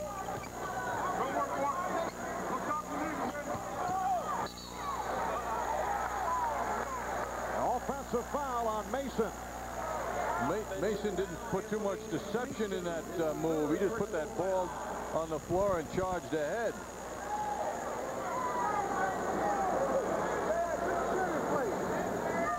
Four and a half remaining in the 3rd quarter. Now Trevor Ruffin handling against Derek Harper. Nice lead for Stackhouse. And the Sixers take a 67-65 lead. You're guarding someone beneath the foul line and you leave to double team. You better know there's help behind you, and the Knicks didn't pay attention to that rule. Wild pass by Ewing that was recovered by Harper, feeding Mason. Stackhouse going at Davis, and is fouled. Hubert Davis stopping the shot attempt of Jerry Stackhouse. And Stackhouse will go to the line. Sloppy ball handling, opening up opportunities for Jerry Stackhouse, who's fouled hard. That's the way you keep Jerry from getting a 3-point play. Many former Tar Heels involved in that sequence. J.R. Reed helping him up. Hubert Davis committing the foul. And Stackhouse able to go to the line and hit on both. And the Sixers lead 69-65. Stackhouse 17 points, 5 assists. Been a big game for Stackhouse, appreciated by his coach, John Lucas. Across the street, you can see the finishing touches on the Core State Center, which will also be the home of the Philadelphia Flyers. And the Core State Center first event will be the inaugural World Cup of Hockey tournament. That'll be late August. They say there will not be a bad seat in the house. At the new arena, they'll see 21,000 for 76 basketball and 19,500 for the Philadelphia Flyers NHL franchise. Fourth quarter is underway. Weatherspoon with the post-up move. Weatherspoon on the recovery, knocked away by Davis. Maxwell for three. The Knicks continue to have their difficulties off the boards. They've been out-rebounded by the 76ers. It'll be Philadelphia ball. Turnovers really hurt the Knicks in the third quarter, John. 8 turnovers leading to 14 76er points.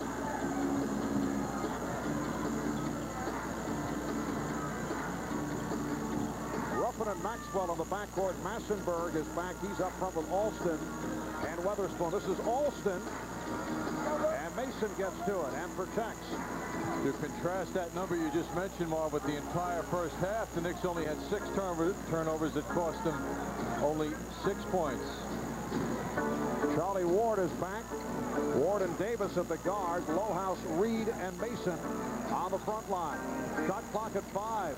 Lohaus for the open 3. Brett Lohaus from downtown. You hear the reaction from the Knicks contingent here in the crowd. And the Sixer lead is now 76-74. Ewing still getting a rest. He came out latter part of the third. Oh, Ruffin able to penetrate. 10 points for Ruffin, and the 76ers lead by 4. Both teams playing without a center right now. And again, we keep our eye on the new Knicks coach, Jeff Van Gundy, and put the head down on that poor pass. Jeff Van Gundy making his Knicks head coaching debut. Earlier today, Don Nelson was fired. And Van Gundy has taken over. As Knicks team president Ernie Grunfeld pointed out, it is not on an interim basis. He said we will assess everything at the end of the season. Massenberg fouled by Reed. One of the emerging personalities of this game, Marv, which is a negative for the Knicks, is that they have been to the line 5 times. They're 5 for 5 from the foul line. The Sixers 18 of 23. Well, it is a similar situation in terms of what Don Nelson was constantly preaching to the Knicks. He wanted them to drive the basketball more frequently. We have not seen that tonight. And usually it goes hand in hand. If you're not driving the ball, you're not going to go to the foul line. And the Sixers are also out hustling the Knicks here in the second half. That time Ruffin tried to save it. Also tried to call for time, but it was waved off as Bruce Alexander indicated that Ruffin had stepped out of bounds. The Knicks are down by 5. 2 minutes gone by in the fourth. And Ward's pass picked off. Charlie Ward having a difficult time of it. I'll tell you, Marv, in general, I'd say the Knicks guards... Derek Alston able to hit to extend to a 7-point lead. In general, the Knicks guards do not put enough deception into their passing. You should, before you pass the ball inside or forward, you ought to throw a little fake.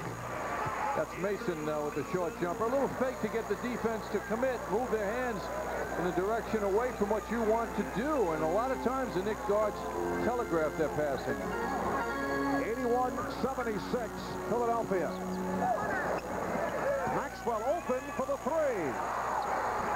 And again, the Sixers control off the back tap. Patrick Ewing getting set to return. Maxwell.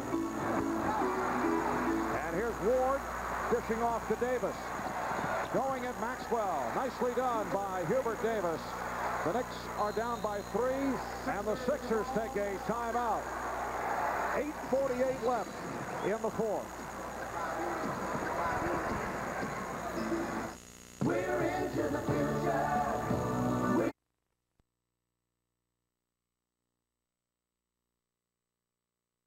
Bags. Think of the new cheap.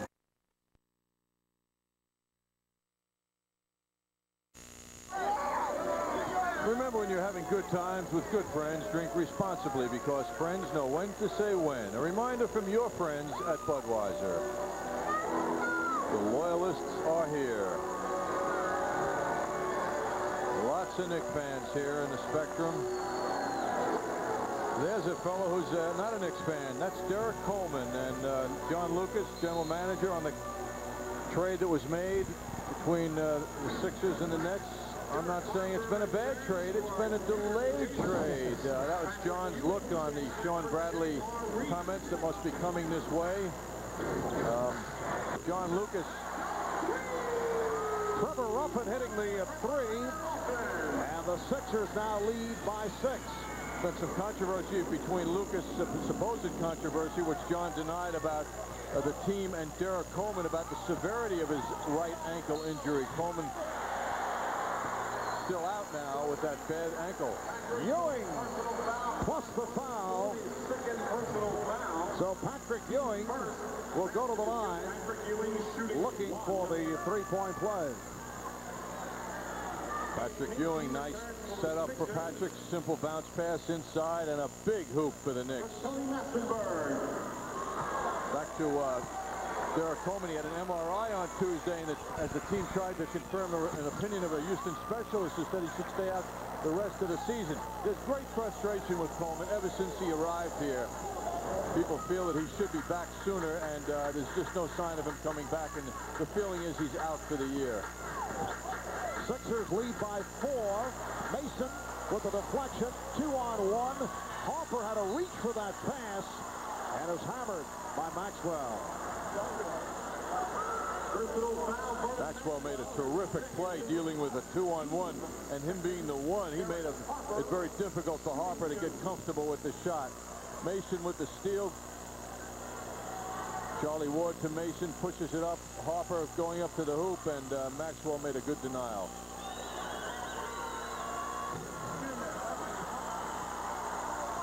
Harper 2 of 2 at the line. You hear him say, "Get in there," as it hung on the rim. Our MSG microphones are everywhere, John. For the new coach of the Knicks, Jeff Van Gundy, so much enthusiasm on the part of the players coming out for tonight's game, yet they have been outplayed here, particularly in the second half, by the Sixers.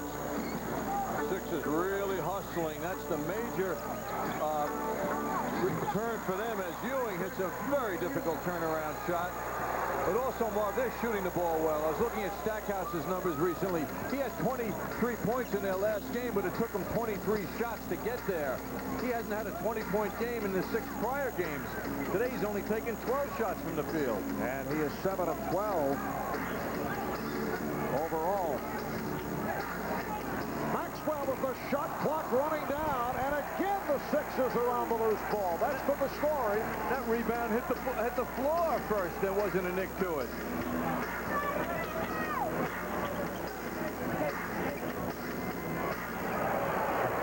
And the Sixers also with nice ball movement right throughout. Alston, Williams on the rebound. 3:45 left in the fourth. Davis got caught. Brown wanted to travel. No call made.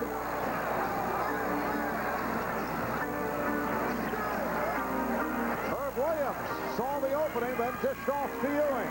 Yes. Well, Patrick Ewing with a couple of jump shots to cut it back to 4. Sixers 92 and the Knicks 88. 3:20 to go in the fourth quarter. Stackhouse. Sixers regroup. Maxwell putting the move on Harper to the fadeaway. Ewing timing it perfectly and was able to rebound. Maxwell knows a bad shot when he sees one. And Pinckney took it. Ewing with the strip. Ewing will go to the line.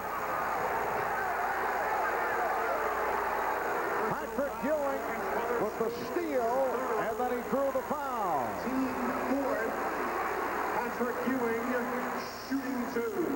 We have seen Patrick Ewing strip an opponent 3 times now in this game. Most unusual, but how timely. He's 2 of 3 at the line. The Knicks are now 7 for 9 at the free throw line.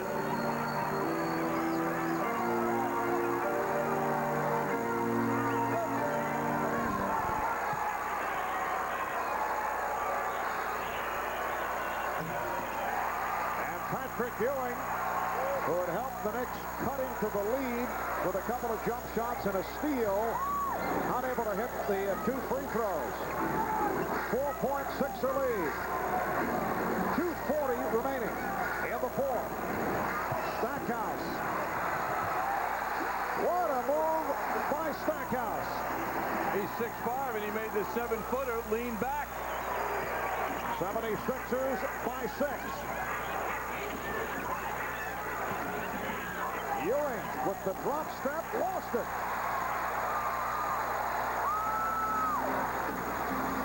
And this crowd really into it, pulling for the 76ers, who have had another disastrous season to come up with their 12th win at the expense of the Knicks.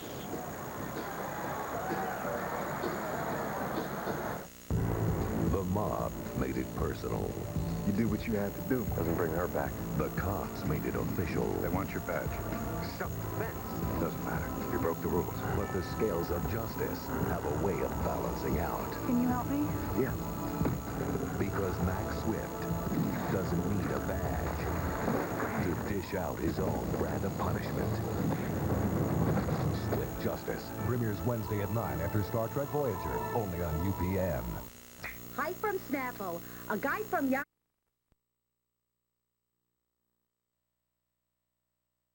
This.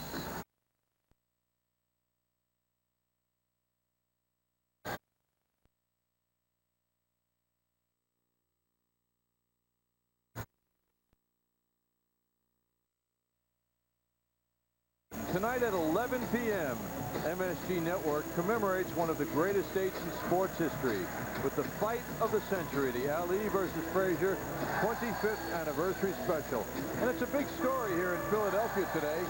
Joe Frazier being from Philadelphia, and it's getting a lot of attention. And the bad feeling between the two guys in many ways still exists because of their different personalities.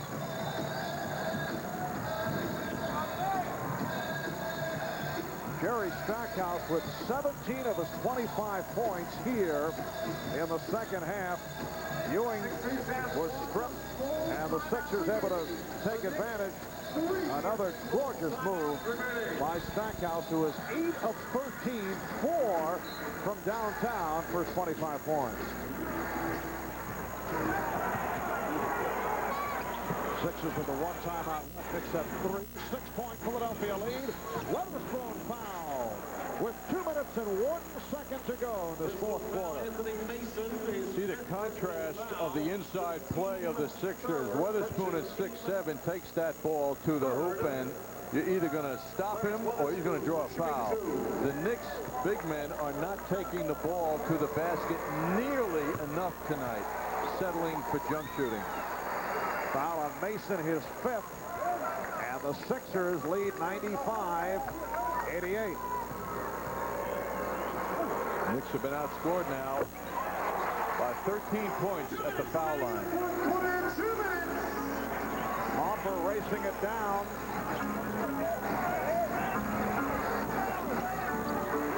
Ewing called for a travel. Patrick Ewing now in a situation where he's trying to do it all by himself, trying to do too much. The Knicks come into tonight losing 6 of the last 8 and trailing the lowly Philadelphia 76ers, who come in at 11-47, down by 8 points. Marv, the Knicks had 19 turnovers, have cost them 28 points. Ewing for the second straight game now with 7 turnovers himself. Here's Stackhouse beating Weatherspoon. It's a traveling violation. With 1:20 2:36 to go in the fourth quarter.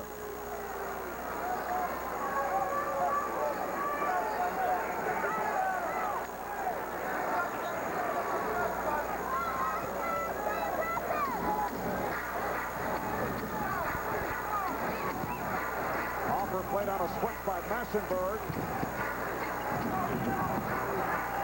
Davis. Well, Hubert Davis has gone cold in the second half. 6 of 14 overall. Coming up on a minute remaining in the fourth quarter.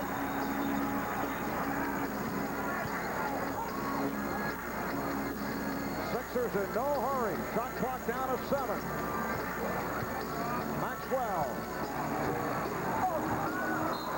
Batted out by Weatherspoon, so it will be Knick ball. They'll take a timeout first. 48, 3/10 seconds left in the fourth quarter.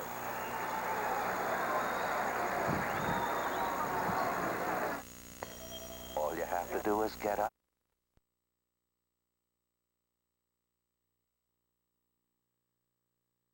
And $2.89 monthly, 1 can. The East.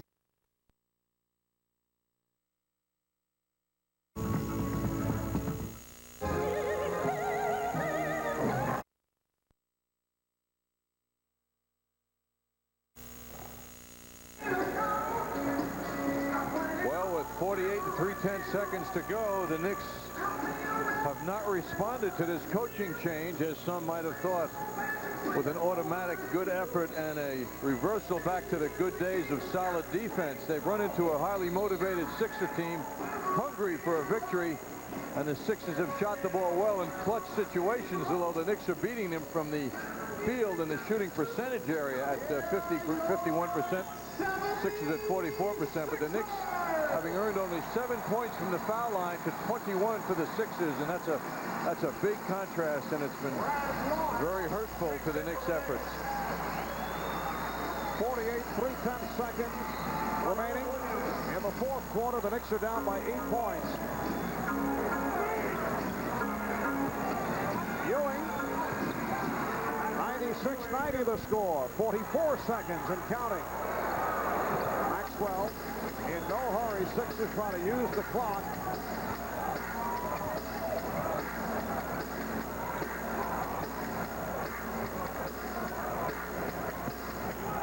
And the Knicks not looking to foul. Yes, they're passing up an opportunity to get their hands on the basketball by not fouling. Finally, on the missed shot, Hubert Davis leads a 3-on-2, which now has turned into a long jump shooting opportunity for Lohaus. Ewing trying to save it, and here's Stackhouse. The crowd loved it. Sixers by 8. And with 7 and 9/10 seconds to go, the Knicks call for time. This is strictly clinical.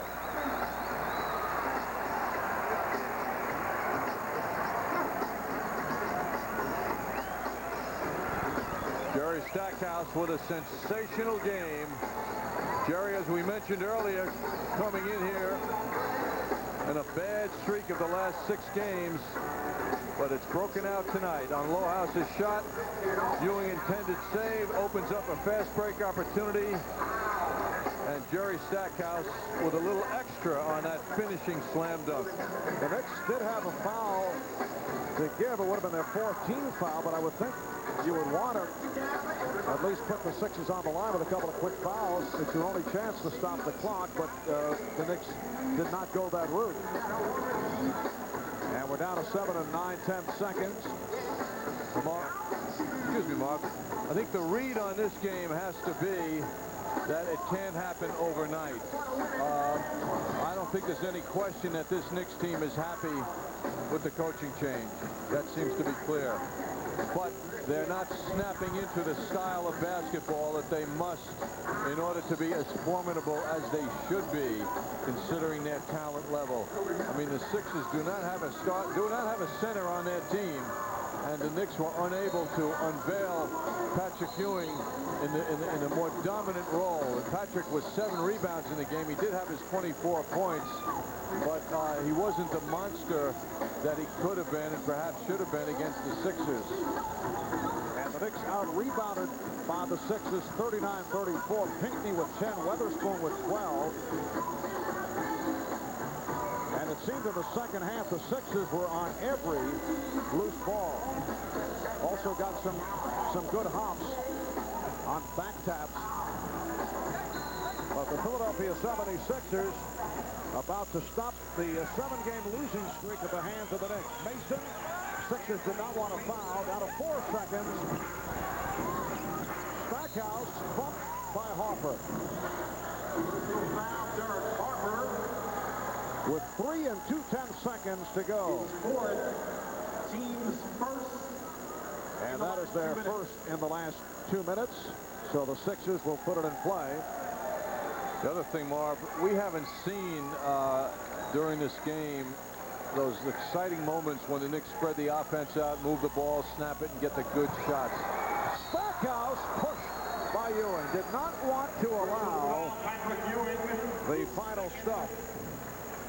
With 1 and 2/10 seconds to go in this fourth quarter, so Stackhouse will go to the line.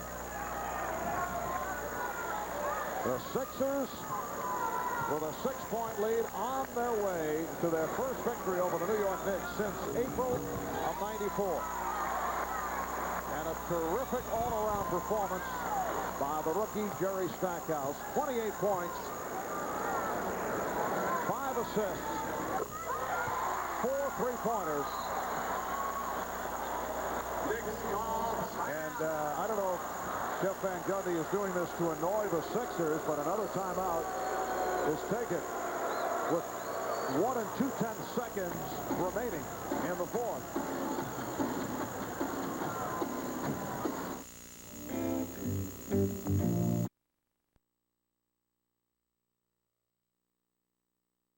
All month long at Nobody Beats the Wiz. The Knicks using their final timeout. So we assume there will be no. All right, thank you. Thank you. Okay, Jerry Stackhouse, a certain star of the game. Let's go back to Marv Albert now. All right, John. Jerry, the first-round draft pick of the Sixers, 3rd selection overall, just like another famous North Carolina product who now resides in Chicago. The Sixers 100 and the Knicks 92. We'll be back with more from Philadelphia in a moment. Right now, let's go to Mike Crispino at the MSG Sports Desk. Thanks very much, Marv. An inauspicious debut for Jeff Van Gundy. In his debut as the New York Knicks coach, as you saw it right here on MSG, a defeat at the hands of the Philadelphia 76ers, 100-92. It just doesn't get any worse than losing to the Clippers at home, and then the Sixers, the worst team in the NBA. They had lost 4 in a row, 11 of 12. Jeff Van Gundy's living a dream, but it turned into a nightmare. In the words of John Starks, as he played under Don Nelson, well, his nightmare is gone, but Starks is still injured. He did not help. Neither did Herb Williams, who started the game. Hit a jumper early, but it was Vernon Maxwell and the Sixers who got off on the right foot offensively, and they led 15-8. Hubert Davis off an Anthony Mason pass, able to cut the lead down to 1, 29-28, as Lucas's team led it after 1. The Knicks continued to play well in the second quarter.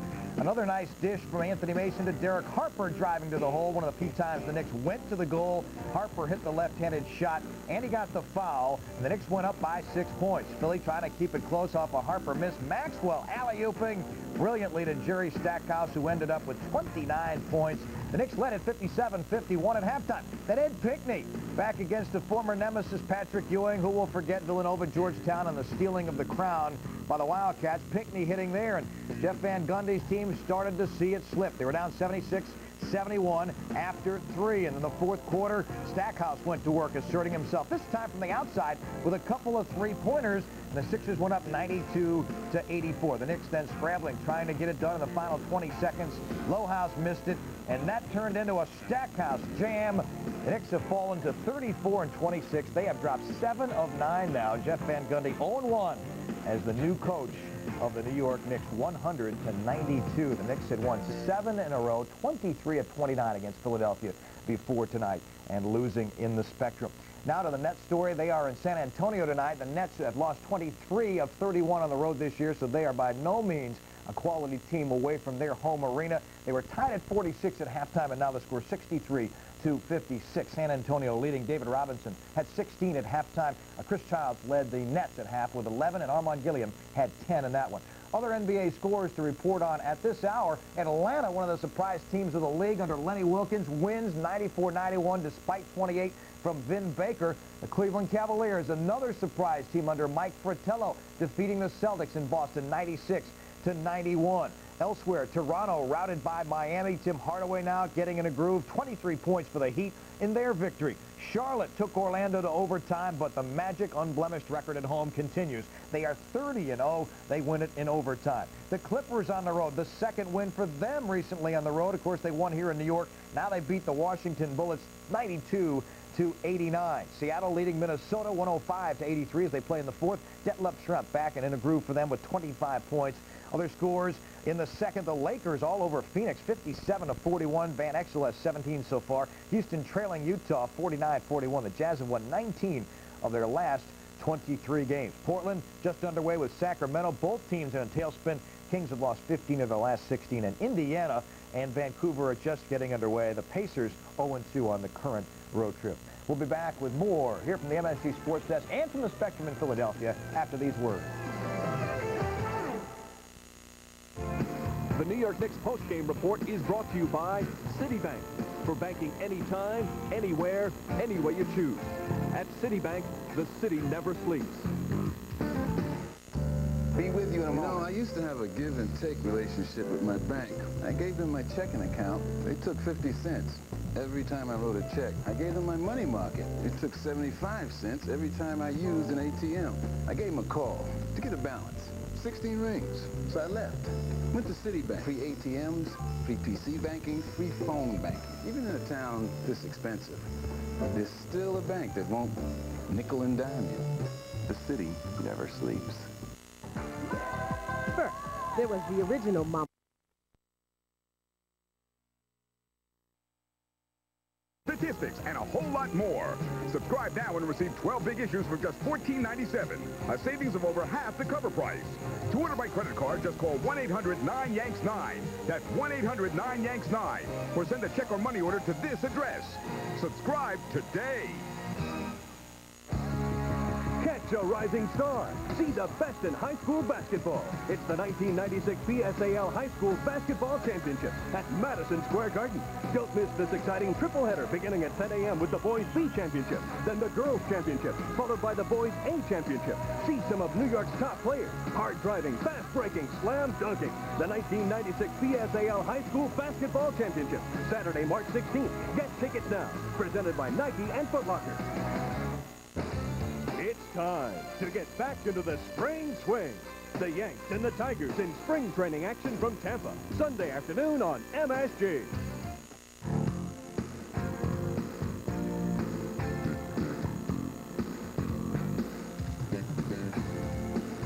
Back in the Spectrum in Philadelphia, where the Sixers knocked off the Knicks 100-92. Our Hoover player of the game, Jerry Stackhouse, 9 of 15 overall. He hit 4 3-pointers, 4 or 5 from downtown with 29 points in all. And he is our player of the game. His backcourt partner, Vernon Maxwell, with 21 on 7 of 19 shooting. He had 5 from downtown, but Jeff van Gundy facing similar problems that Don Nelson saw in recent games. A bad second half, 35 points for the Knicks in the second half, only 14 in the third quarter. Yes, and they were just outshot, Marv, at the foul line. The foul line and the three-point shooting discrepancy is a plus 34 points for the Philadelphia 76ers. Very difficult to overcome such a range of difference in the two teams shooting. And the Knicks now can look forward to Michael and Scotty and Dennis, Superman, Batman, and Rodman, as they are known now in the Windy City, checking in after several days of rest. A well-rested Chicago Bulls team coming off the 53-point performance by Jordan, and they'll be at the Garden on Sunday night. Jordan will probably